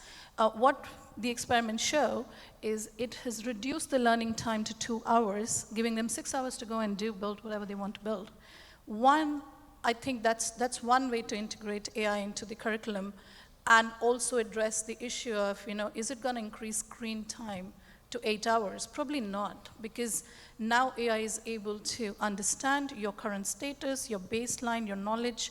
It is able to track your understanding. It's able to customize. For example, we had an example where mathematics being taught to a girl in Kenya, for example, farming family. So when mathematics was contextualized in the lived experience of the girl, relating it to the concepts of farming, she was able to progress much faster. Now, for individuals and schooling systems to be able to deliver these kind of solutions will be humanly difficult to do. However, with AI, you do have a possibility to address, education in a very, very different way, where it can personalize it, you can reduce the time taken to study. Cognition, I think there was a question asked. It allows you to be more focused on the child readiness to learn, rather than, is he 10 years old, he needs to get this curriculum. And I think that is fundamentally going to change, and it's going to help. That's my response. It's a good one. I guess the only thing I would add to that, your particular question, one of the things I've been really happy to see is that actually within curricula there's a growing recognition that these things, if they're important, we should teach them, and if we're teaching them, we should assess them. So I just saw on LinkedIn, popped up yesterday, so the OECD have now said within their PISA, International Education Assessments, they're including AI literacy as something that they're going to be assessing. So that's one step. You've got to assess it to show society that it's important, which means therefore it's going to be something you teach. Do you want me to jump to question 2? Okay, amazing. My short answer, no. So AI, it doesn't need to teach everything. I think there's ways that, so recap the question in my simplistic mind, it was, can or should really AI be teaching everything? There's a lot that I think AI we won't be able to imagine it yet. So, I mean, even a few years ago, I was in the Microsoft headquarters in London doing a HoloLens showcase. Put on a HoloLens, and it taught me within 5 minutes how to change the brake calipers on a Formula 1 car. And I was looking at the brake disc, and it superimposed the thing I needed to do and the tool I needed to pick up. And I looked down at the floor, and it highlighted the one I needed. So I said, okay, I'll pick that one up. It showed me how to position it. I could take it off. I could put a new one on. That would have taken me ages, but it could help me in that. Just because it can doesn't mean it should. And to both of your questions, I think, the role of humans in this process is key. I haven't seen anybody advocating for kicking the teachers out and just replace everything. That's a fear that sometimes comes from teaching unions and things. But the role of humans, you hear human in the loop all the time, is absolutely key. If I think back to my vet days, we used to teach knowledge, we would teach practical skills, and we'd teach technical things that they needed to be able to do and understand. Loads of that. I can imagine now ways that AI could supplement or augment that, but alongside great educators who are going to be, to your point, kind of working out what's appropriate at different stages for different students, but also then applying it to the areas where it can help. It's not going to be something that is just applied to everything, I hope. First, it's a quick response to educating the educators. I totally agree. And in our teaching committee meeting, this has come up since last year. Because our students adapt and adopt AI much faster than us. So there are genuine, care, but also there are concern, there are worry too, in case a student write an essay using AI. But the first is we believe that we need to understand AI and understand how AI can be used in teaching, and the AI, if people use AI in the exam, how to deal with that, and how we should change the ways of examination, to really get the skills that we expect the student to grasp, through a new design of examination, a new ways of examination. So this is really, I think it's on our to-do list, and the university have some measures, but I think we need wider, scope of training and education of the educators. And to the third question, nice to meet you. Yes, I have done a project, EEPSRC funded project on mobile phone-based assisted agricultural extension services in India since 2006 to 2009. So it's about 3 years, 2.5 years project. And we really found that use of digital technology helped. Let me tell you, the story is in the mountainous area, farmers need agricultural extension advisors to provide help, advise them to get rid of the pests or, some various problems with their crops.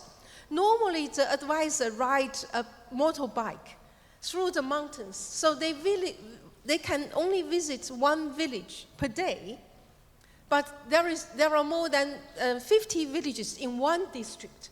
So one village gets an advisor once a month. But when the advisor comes, the crops already damaged, by various problems or pests, etc. So they need timely and high quality advice to help them. Otherwise, the whole year's work could be, went into zero. So that's why what we designed, at that time there's no smartphone. So we have a device with camera and audio recording, and so we sent kind of the farmers, even they are illiterate, they can take photos, send to the advisor at the hub, and report the problem audioly if they are illiterate. They cannot read, but they can record their report. And that really helped them significantly. They can use, access the advice once or twice a day, get the feedback same day or the next day, the latest. So that really helped the farmers. Now come to Ghana. I also went to Ghana. I had 2 projects, overall 5 to 6 years in Ghana, looking at innovation in Ghana. So that's the place, yeah.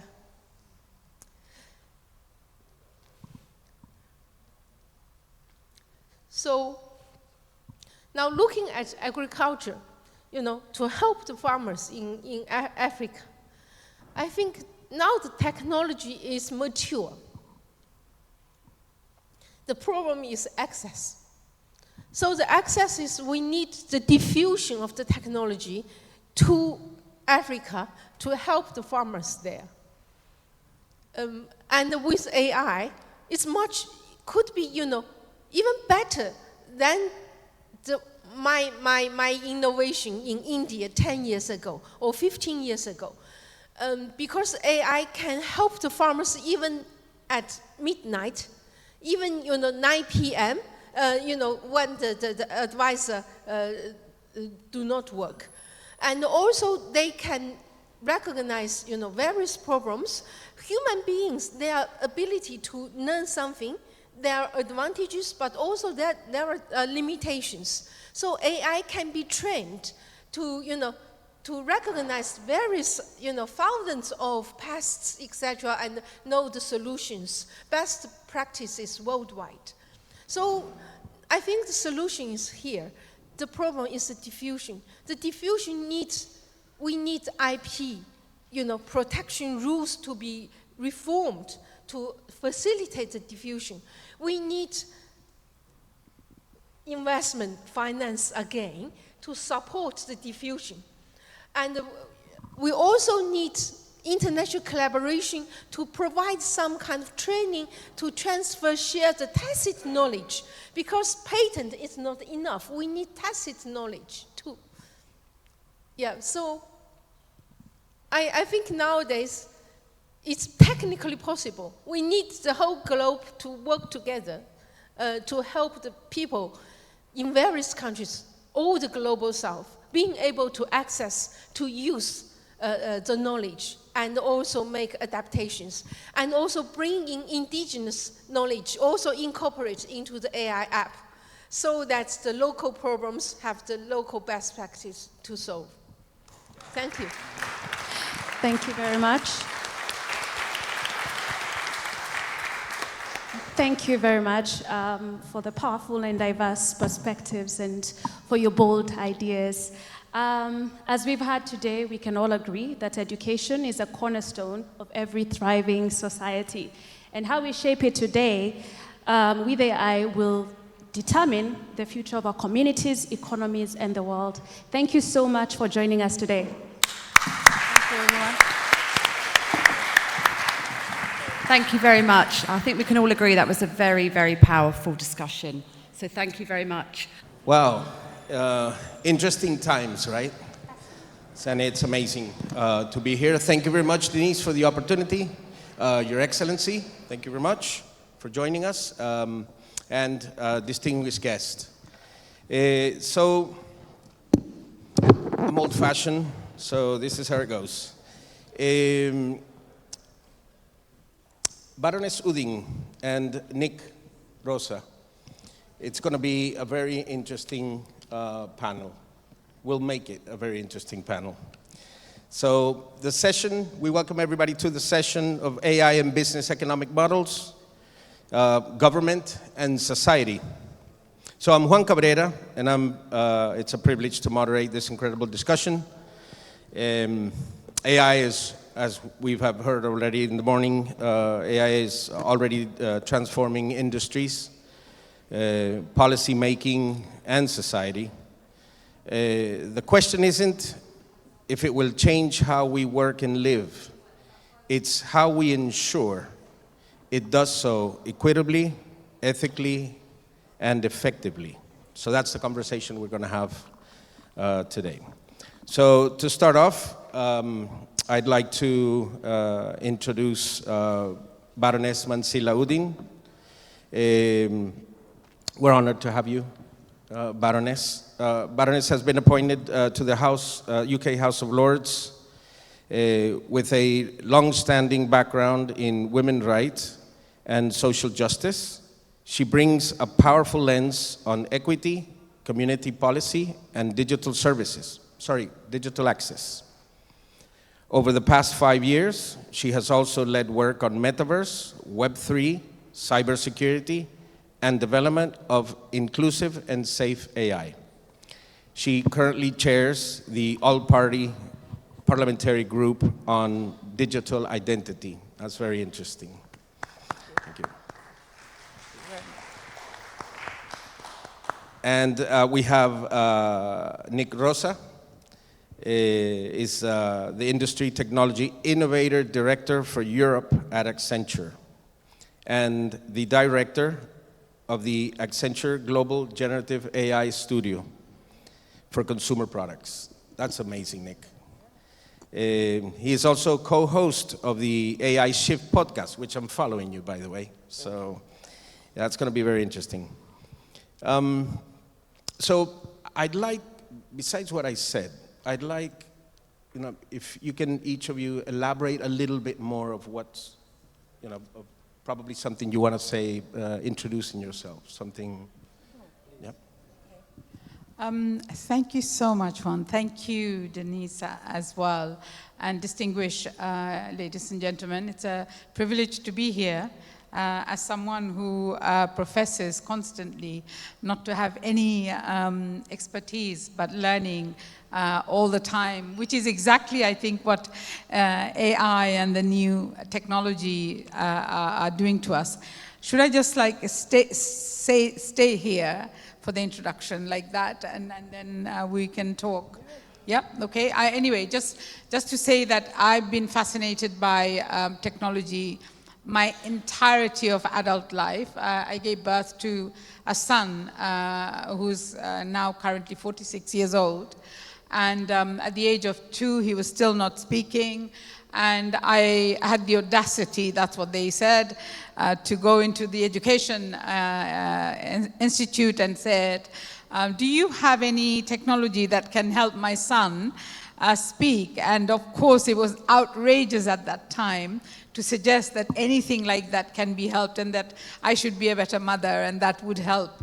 And I can tell you just 46 years later, it was an incredible struggle, but the assistance, advanced technology, and a combination of technology, I think, you know, the component of AI has become so much in everyone's lips, but the component, the whole of different aspect of technology means that it has empowered significant groups of individuals and empowered societies in many, many ways, but not to take away the fact that there are huge challenges now as where I sit as a person who are considering legislation.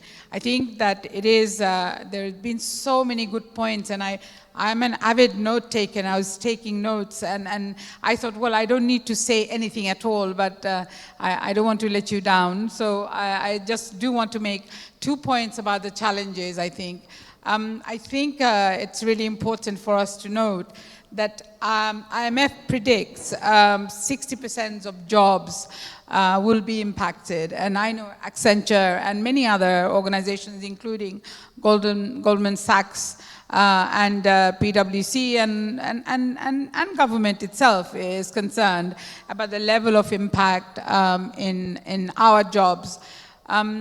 But I'm also very excited about the fact that, you know, Global South with the age range of, you know, below 30, very often very highly skilled people, as well as those who are farmers, those who are in villages. And I was born in Bangladesh, so I know about many of our nations have, you know, impact of villages where 80% of population live in rural areas. So I think that there are some very exciting challenges, but for myself, as someone who's in the legislative process, I want to go beyond just the walls of Parliament to make changes. And the work that I've been doing, I've made sure that we are working with the industry leaders as well as the entrepreneurs, the small, medium organization, schools, colleges, and women leaders in this space.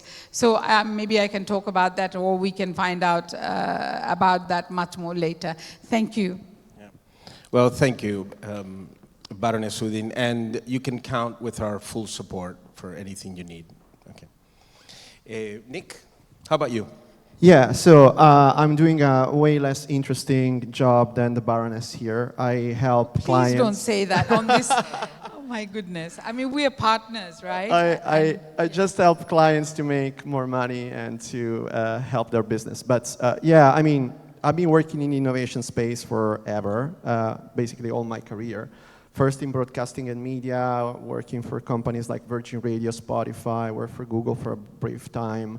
And now moved towards digital transformation, IBM and Accenture, first in their extended reality team, then metaverse team, but we don't say that word anymore because it's a swear word now. And now I'm literally using technology as a platform for all sorts of digital transformation projects that we're doing at Accenture. By the way, I'm here mostly as an author, and because I have a podcast, I'm not officially here as Accenture, but I can bring some of the knowledge that I have in many, many years of transformation and change that we've been doing for our clients. The times that we're living right now are particularly special because the kind of evolution that we're seeing right now in what's happening in the adoption and also in the investment in a technology. For the first time in history, when it comes to a technology, became immediately hyperbolic. If you see the graphs, and during my keynotes tomorrow, I'm going to show you some of those, for the first time, we are reaching literally a sort of escape velocity of exponential growth for this kind of technology, which from one side is amazing and fantastic. From the other side is extremely scary because it can get out of hand very, very easily. And if you think about the kind of unpredictability from a geopolitical standpoint that all the other technologies had in terms of impact for the society, I'm talking about steam engines, I'm talking about electricity, I'm talking about industrialization, I'm talking about personal computer, I'm talking about mobile. The kind of invention that we're about to generate right now, which is AGI or even the super intelligence, are going to be the ultimate invention and the ultimate tool. What does it mean? It means that companies that I'm working with right now, they need to transform not just once, but they will have to transform continuously in order to keep up with the pace of evolution that we're seeing right now. There are three main pillars that I see in this. That is obviously the workforce, and the workbench. If you think about this, companies are going to change the way that they work. So the way that companies operate is going to be completely different in probably 2-3 years from now compared to what they've been doing as a legacy kind of operations and tasks. The workforce will have to adapt to this kind of change. There are statistics that Gen Z apparently are going to change jobs about 3 times more than Gen X and Boomers in the future, for a total of about 20 different changes across all their career. It means that there's a huge amount of need of learning and skills that need to be done constantly and continuously. The third bit, and obviously all of this brings to new skills that are obviously the prompt engineering, the knowledge about models, the knowledge about everything that is related to AI, but also upskilling themselves to do less Excel spreadsheets, less PowerPoints, and more emotional intelligence stuff. I spend more time with my client, I spend more time networking, I spend more time doing coaching and helping my team to become better and grow. So fundamental. So workforce and workbench, what does it mean? It means that the tools of the future are going to change. And this is going to impact not only the company and the business and how they operate, but also the process at a fundamental level that are making the companies go forward. So probably some of you are familiar with Lean Six Sigma, okay? We are going to use Lean Six Sigma, which is the tool for the analysis of the processes of a company. We have to do it. We have to analyze those processes right now in the deepest way possible to understand what parts of those processes right now are more or less automatable, and which part of those processes can be potentially be held by human beings in the most part. And that's basically where the intersection of this digital transformation process is going to come out as human plus machines. I hope and I believe that these are always going to be tools for humanity, and we are not going to be tools for machines in the future. But this is open for debate, and that's why we're here. Thank you. The human plus machines is amazing. I love that one. So definitely we touched the main points, which is AI's transformation of business models, the role of government and regulation, and AI's broader societal impact. So let's begin with business. Companies are under pressure to show the real ROI from AI, not just innovation theaters. Boards are now asking, how do we govern AI, not just how do we deploy it? AI agents, AI co-pilots, and enterprise-grade Gen AI are transforming workflows, customer service, and product development. Which means that AI is redefining how companies create value and stay competitive. So you mentioned a little bit about it. So what transformations are you seeing that are changing the game, and are companies prepared? Now, I would like to add probably which also would be, I mean, I work across sectors, and I work globally, and I see it, you know, coming in every sector, absolutely every sector. But which ones do you both see that it would be like critical to give more attention to, probably? Well, we have a chart. With all the clients that we work, we never talk about automation, full automation. How much money can you save in reducing your workforce? Because in an era where we can have exponential growth and we can reach escape velocity, it makes sense for us to think about extreme growth rather than reduction, okay? We truly believe that there are parts of companies that can be automated, there are parts of companies that can be augmented through AI. And there are obviously parts of companies that will have to work business as usual because you cannot automate those parts, at least for now. Obviously, the parts, the companies and the sectors that are more automatable are those companies and those sectors that are working mainly with words and with numbers. So I'm talking about insurance, financial sector, right? Telcos. When you do physical products, obviously there's less automation to be done on all the parts, but there are parts that can be automated and optimized, like for example, logistics, or what we're seeing right now, and obviously is a classic use cases for generative AI, it's marketing, okay? What companies need to be careful of is that the real value is not just in, oh, I put a chatbot instead of somebody in the customer service. I put an LLM instead of somebody in the customer service. That's my value. That's not value. The value is transforming the process deeply at a fundamental level to take full advantage of this technology. I'll give you an example. Do you remember when the first iPhones have been launched and there were applications that were exactly like normal websites or like normal interfaces? Those apps were not taking full advantage of the characteristic of the device. And I do this example because I worked in mobile for almost 10 years. Also, I was leading the Apple-IBM alliance at the time at IBM. Taking full advantage of the capabilities of the technology deeply from a design and fundamental level instead of just automating a process that is legacy in a skeuomorphic way. This is the way that we say, like the notepad that we had on the iPad before that looked like a normal notepad. It's way more effective in terms of revenues, in terms of profits, in terms of getting value from this.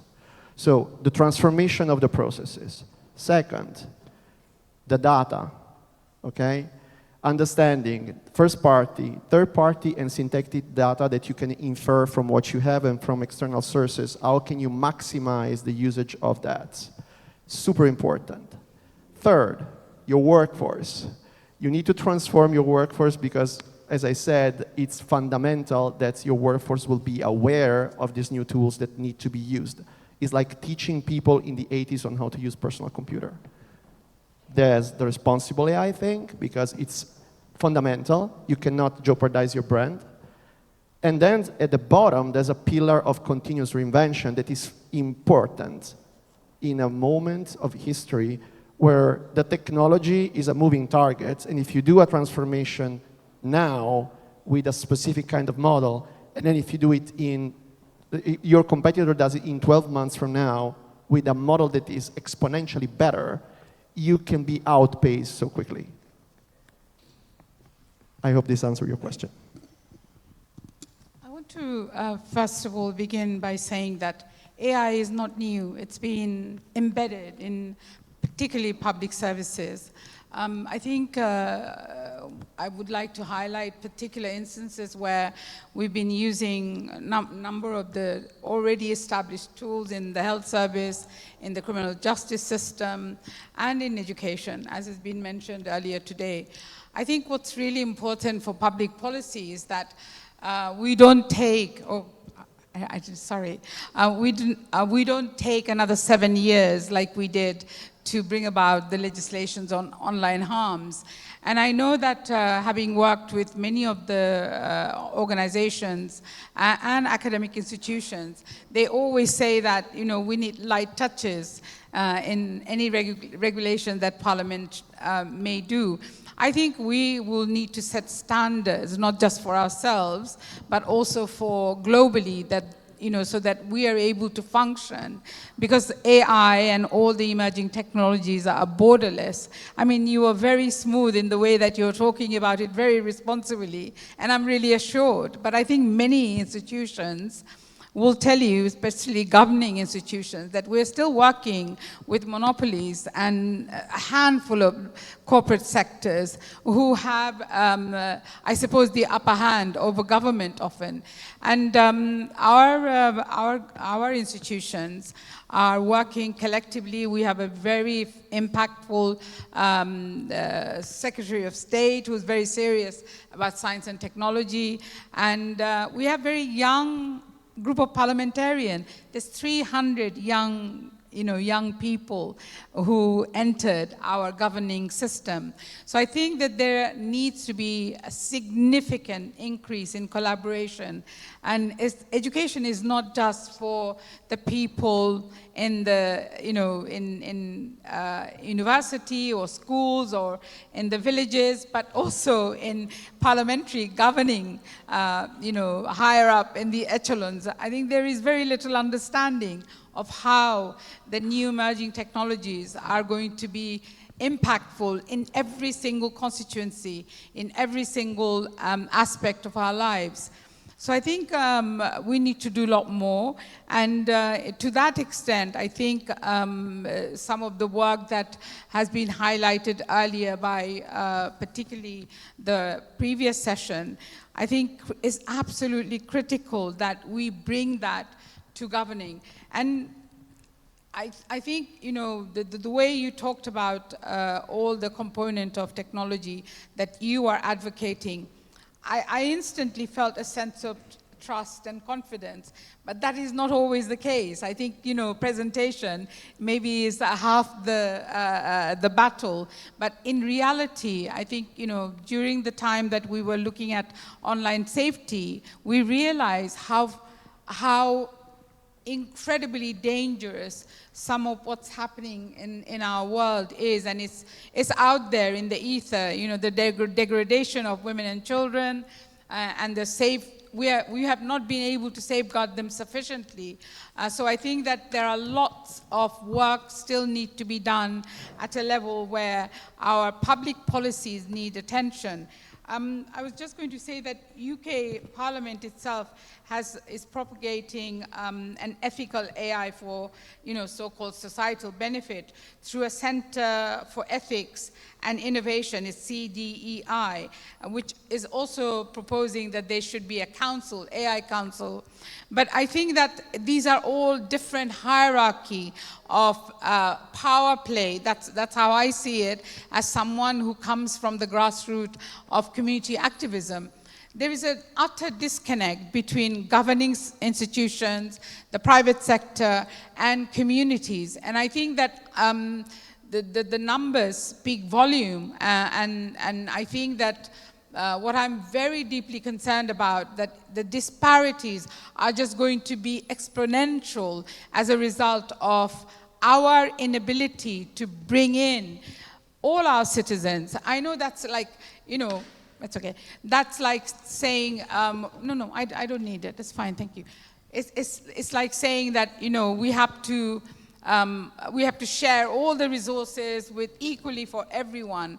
But what we have to acknowledge is that if we are not thoughtful in terms of implementing ethical AI, in terms of making sure that there are broader access. I mean, in this country alone, during COVID, we realized that about 5 million people didn't have access to proper internet. They did not have access to good quality mobile technology or some of these iPads and other devices. So if we are to empower the citizens, it is critical that we make that available. And I don't know that it should be the responsibility only of governing institutions. We will need to collaborate on a scale that we have not thought of. And I think that, I don't know whether you agree with that, and how, I'd like to hear how Accenture, from your point of view, are working with, for instance, you know, some of the governing institutions. How are you collaborating? Well, we have, first of all, thank you so much. It's super important what you just said, and obviously when it comes to tools that are bringing such a fundamental shift in the way that we operate as a society, it's important to, first of all, raise awareness. And I wrote a book about it, in my previous book, which is completely about the technology and using the technology in an ethical way. What Accenture is doing is working directly with the European Union and with the local governments. We are doing it in Europe. To help them to build a sovereign AI and help them doing ethically in a way that is obviously going to benefit all the people and the citizens that are in the country. One of the things that obviously is not up to the technologists to build are the legal frameworks that are putting some boundaries on how this technology can be used or should be used by the public service. So we can put, obviously, all the guardrails that we want as technologists when it comes to the architecture and the training. But when it comes to the usage of these technologies, especially in a tool that is able to tell stories, understand you deeply, and potentially convert you to a different kind of mindset, like is AI and generative AI right now, are the governments that have the social responsibility, first to raise awareness with the citizens, and second, and even us, like communicators and experts in the field, have to do this, and second, to put the legal boundaries on how this has to be used. Because it's easy to point fingers as technology companies that obviously are companies and they have to make profit about it. But at the same time, the legal framework for this technology is not ready yet. And I'm aware of this, and I'm deeply concerned about it, although, thanks God, and I'm a proud to be European citizen, the European Union is way... Second? You've got Mika. Mika, yeah. So the European Union is way more advanced in terms of legislation and boundaries towards other countries in order to create those boundaries. The big problem is, what is more important? The innovation and the technological advancement, as it is right now. There's an arm race, there's a Manhattan Project happening everywhere in the world to create AGI, or the safety of the citizens and the people. Are we going to be a second-class society in Europe because we're more protected compared to the other countries? Are we going to be dominated by the first country that is going to arrive to AGI as it happened with the atomic bomb in the 50s? In the 40s, sorry. So these are all fundamental questions that have to be at the forefront of all the thoughts that legislators need to use in order to create these frameworks for the society and for all of us. And I'm deeply afraid and aware that right now the world is driven by power, is driven by control, and is driven by everything that is related to maintaining those two things. How can I create an environment that will help me to retain those two things for as long as possible, even going against some fundamental rules of the society, lying blatantly to the public, as we've seen many times from many politicians around the world. I cannot agree with you more. I think in terms of our government, with all due respect to Mika, and there are some excellent initiatives. We are still in a democratic country, and I know that Mika must have been very difficult to develop with 27 countries, but I think that there are guidance, and we have actually achieved the online safety bill. I think that's a very huge step, and I agree with you, facing the kind of devastation that we are, all of a sudden we're talking about not developing skills and tools for society, but we're talking about developing advanced tools for weaponry, you know, and I think that the balance has shifted over a very short period of time. And I think that's my concern, because if data is, if tech is, you know, AI is data that we fit in, what kind of data are we fitting in, you know, into it? And how will the usual bias, for instance, facial recognition, it was very early on being used. It's already discriminating against Black and Asian boys and men. I think that's really important. We've heard a number of reports that suggest, for instance, AI being used to root out the initial applications for jobs have, you know, disproportionately discriminated against names that are not, you know, Eurocentric.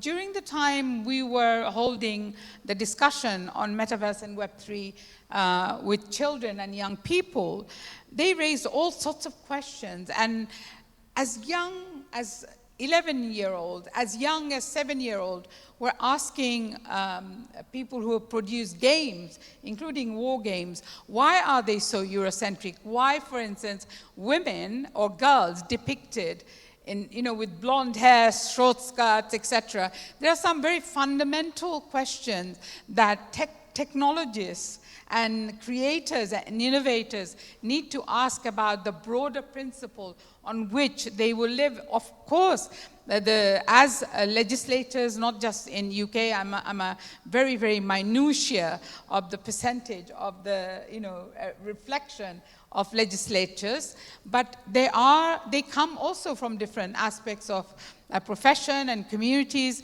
and they will highlight this, that there isn't sufficient amount of communication to break through to the people who are holding the monopolies, who are holding the powers. And I think there is deeper and deepest concern. And I want to just highlight one example very quickly. I was in a meeting only a few days ago, and we were talking about the translation services and how LLM are using translation services.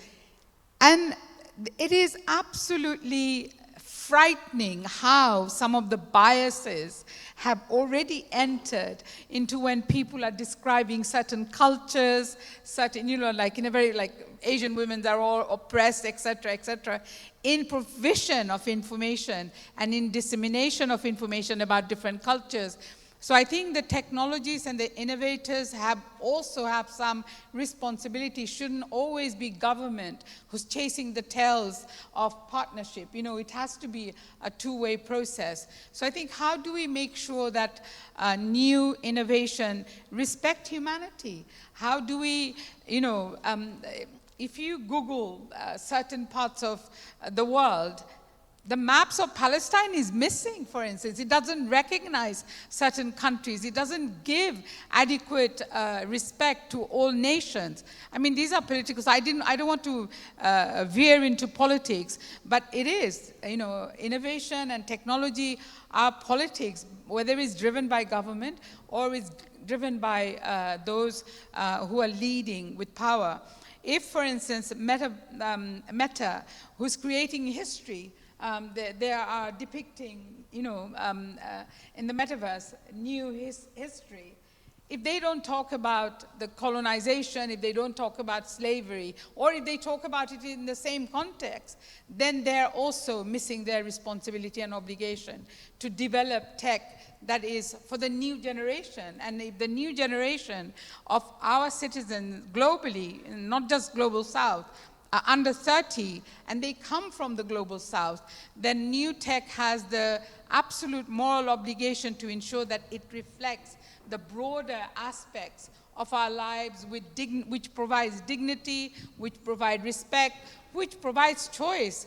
And then, you know, of course, what you are saying and what we're all saying, we understand that there's going to be a deep impact on jobs, on people who are not skilled.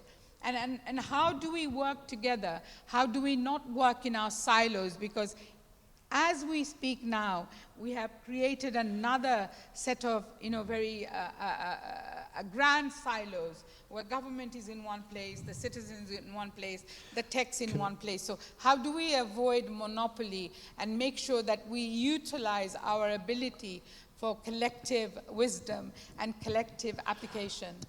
They're all billion, if not trillion-dollar questions. My point on this is that, first of all, I read the news that came out like 2 days ago that Elon Musk, he said that he's going to rewrite the full knowledge, human knowledge using Grok. And then he's going to use the written history of human knowledge in order to retrain the next model. What could possibly go wrong? Okay, so these kind of things are happening because there is a highway that has been created by a void of legislation and rules that are allowing companies and startups to operate in a far west situation. You are familiar with the metaverse. I was leading the metaverse team at Accenture. We all know what happened in the DeFi world with all the coin exchange that basically robbed millions of people because there was a void of regulation. And this is because the current state of the governments all around the world, the mechanism the governments is operating cannot keep the pace of this logarithmic growth that we're seeing in the technology right now. It's accelerating exponentially. And by exponentially accelerating, I mean something that is not humanly comprehensible because our human brain is not wired to understand what exponential growth means, okay? What do we need to do? Scream about it and talk to people as much as possible, raise awareness about it. I'm personally trying to talk to as many people as possible through my platform as a speaker, with my podcast, also with my clients is important. I did it through my book. And raise awareness. Because the more the people are awareness, the more the people are going to be the people that are going to vote for the parliament and the government that are going to put some boundaries and legislation to what's happening right now.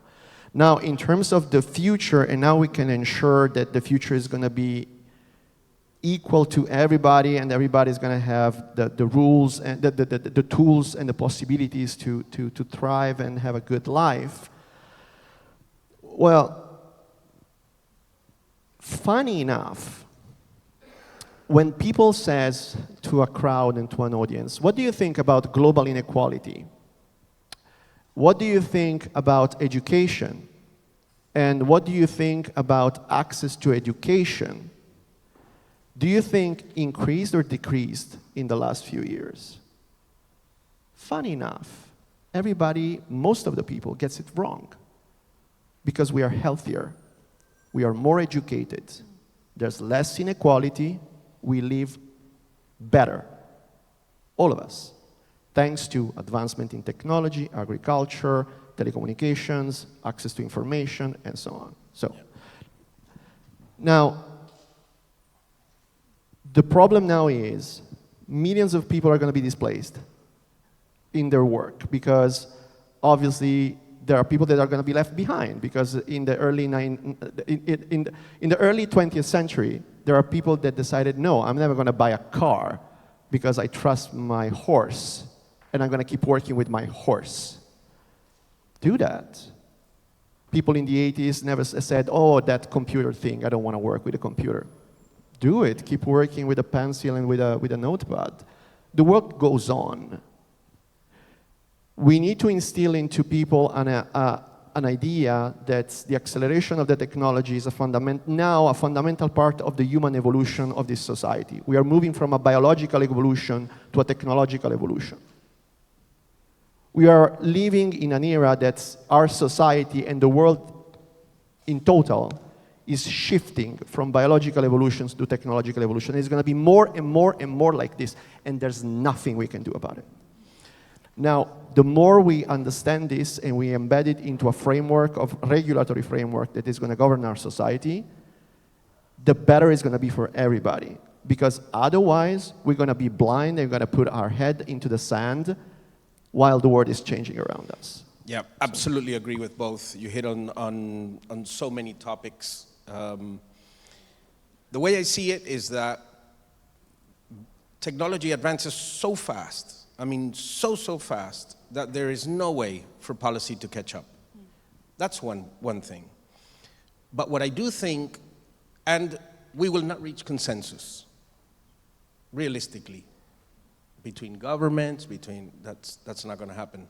At least I don't think, in the short run. What I do think that the government could do was focus on the education of the young children. Start having them, like in some countries where the only thing they develop is the soft skills until 10 years old. They don't teach them anything else but sharing, etc., etc. Then teach them about financial education, how money is made, etc., in a certain way, and obviously tech, because that's going to be, so they are the ones that are going to be able to, in the future, to shape it. So having said that, I am going to, because I want to disrupt this a little bit, and I do have something that I want to share. Go for it. Yeah. So, I'm going to read it. AI is the evolution of a new species that will continue to evolve. It will partially be shaped by what we ask it to do and the direction we lead it, and will be partially shaped by the things we do not understand. So how does this computer work? One of the things that we do is plug them to each other using language. It's almost if you plug an Ethernet cable between human minds. And that means that the cognitive potential exceeds the sum of the individual minds in question. Our AI is going to do that. That means that our ability to say what they are capable of does not come down to, well, we didn't train it to do that data. As they begin to interact, that feedback is going to take them to the capabilities we don't anticipate and may not even recognize once they become present. It will be an evolving creature, and it's not even an animal, which you could say something about its limits or the capabilities are. This is a new type of creature, and it will become capable of things we do not have names for. AI AGI will be able to modify its own source and create new sources that are more intelligent. And this version at the same time creates new ones, and so on, so on, so on. This can be in a very short period of time, a week, whatever, depending on technology, quantum computing. Imagine when that kicks in. Yeah. So it is impossible to predict the world. And where I'm going with this is that we can never underestimate where things are going to come from. We cannot think that we're going to, oh, this is going to be just putting the laws and this and that, and we're going to control. because the technology is the one that's going to mark the pace. So how can we, from looking at things from outside the box, how can we attack this situation before the machines take over? My God, I mean, I was so completely embedded in the thoughts as you were speaking, because I think that is our ultimate fear. I want to make just one point before I make my final point, which is that I note what you said about the global prosperity in terms of people's health and well-being. But then I think you directly contradicted it by the fact that people are seeking better life elsewhere, and then they're moving, you know, the displacement, whether it's natural or because of man-made wars, or all of those factors are really important, so that there is growing disproportionate inequalities. So I just wanted to say that to you, not as a dissent, but as a point that you should note, because perspectives is everything, right? So that is your perspective, and there are 7 billion other perspectives which may speak differently. And that's why I think we should always, even if we disagree, we should work together. It's really important. And yes, I accept that many governments are absolutely behind the trend. But nonetheless, I think everyone needs to empower and push the other. My point in response to what you're saying, I believe very sincerely that all of the advanced technology you are referring to are already here. We're just not hearing about it. ChatGPT didn't just suddenly came, you know, it was there, it was in development. So I think you're right, it's already there. And how is it going to change? What's going to happen? Well, my fear, I want to say this, my fear is that we will see it in bombing of nations, because it's the weapons that has been most invested in, the autonomous weapon that is destroying people. And my fear is that there will be sufficient amount of collaboration in the ether and you know, in between the different AI-generated system, that they will know how to push the button. So before that happens, we still have an ability to ensure that we do our solemn best to make sure we uphold humanity, we uphold human dignity, and we uphold the rights of citizens from whichever perspective where we come from, no matter how little our knowledge is. I mean, honestly, I'm so impressed with what you've said about the work you do, and I feel like I'm not even in the kindergarten yet with that. But nonetheless, I also have a perspective which I can bring to your knowledge.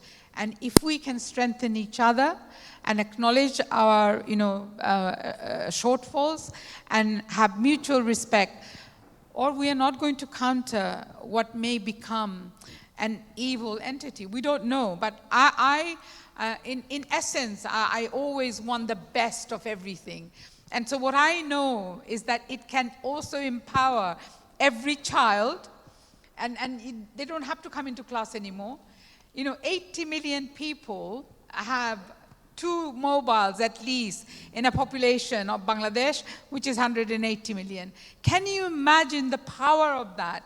You know, and it was, and this is my very final point, during COVID, women were doing better in the economy, but 80% of all new startups started in Bangladesh registered were women.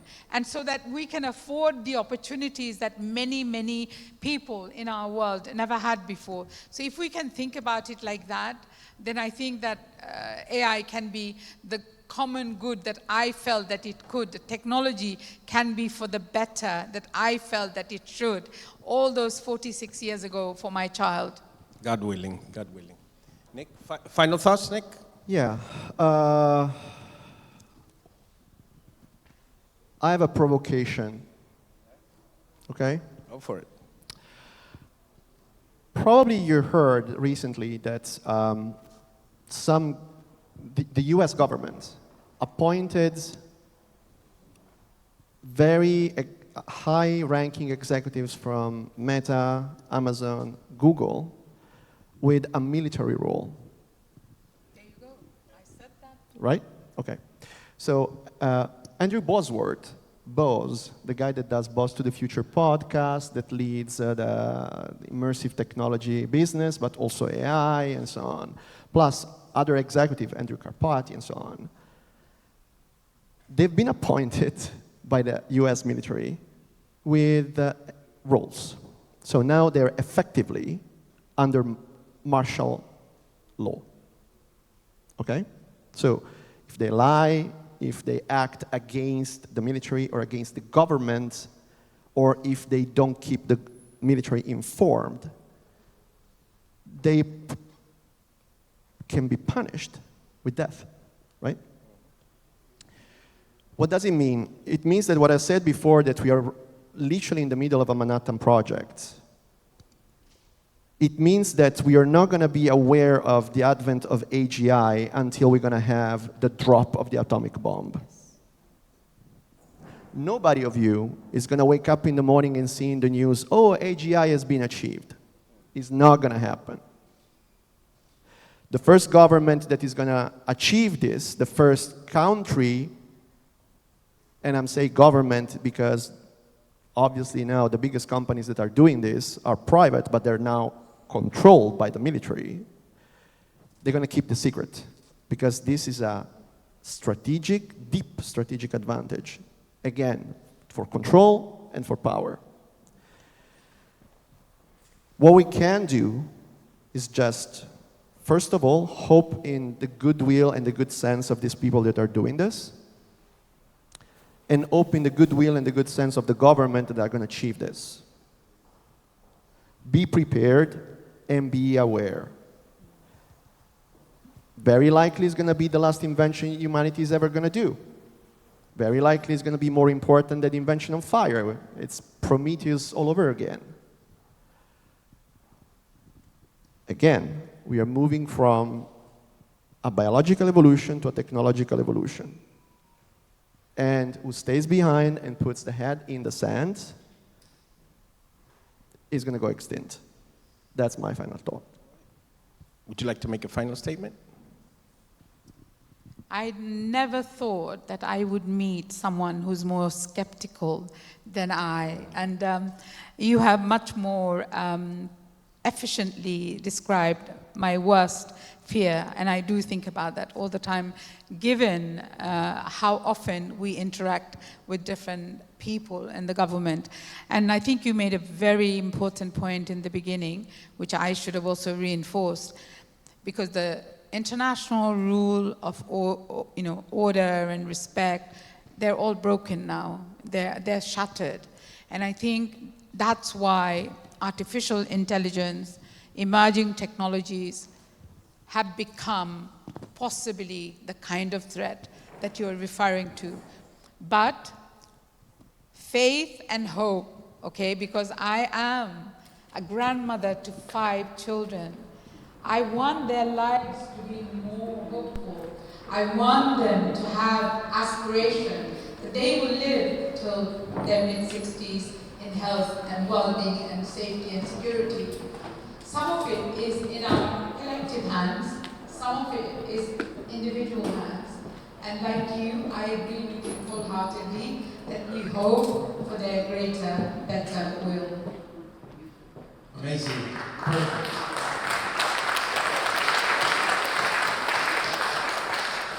So thank you very much, Sudin, and it has been an insightful panel. Thank you, really appreciate it. Thank you so much. Appreciate you, thank you. So before the break, we're going to have just one final keynote that is actually done by the digital twin of Dr. Annette Doms. She is actually a very high-profile researcher from Germany. She's going actually to contribute with her digital twin. It's just around 7 minutes. I would like for you that can stay, because she will reflect about one area that is important to shape the present. That is the interaction between the metaverse and the physical AI, and how this is affecting the bridge between Web 2 and Web 3.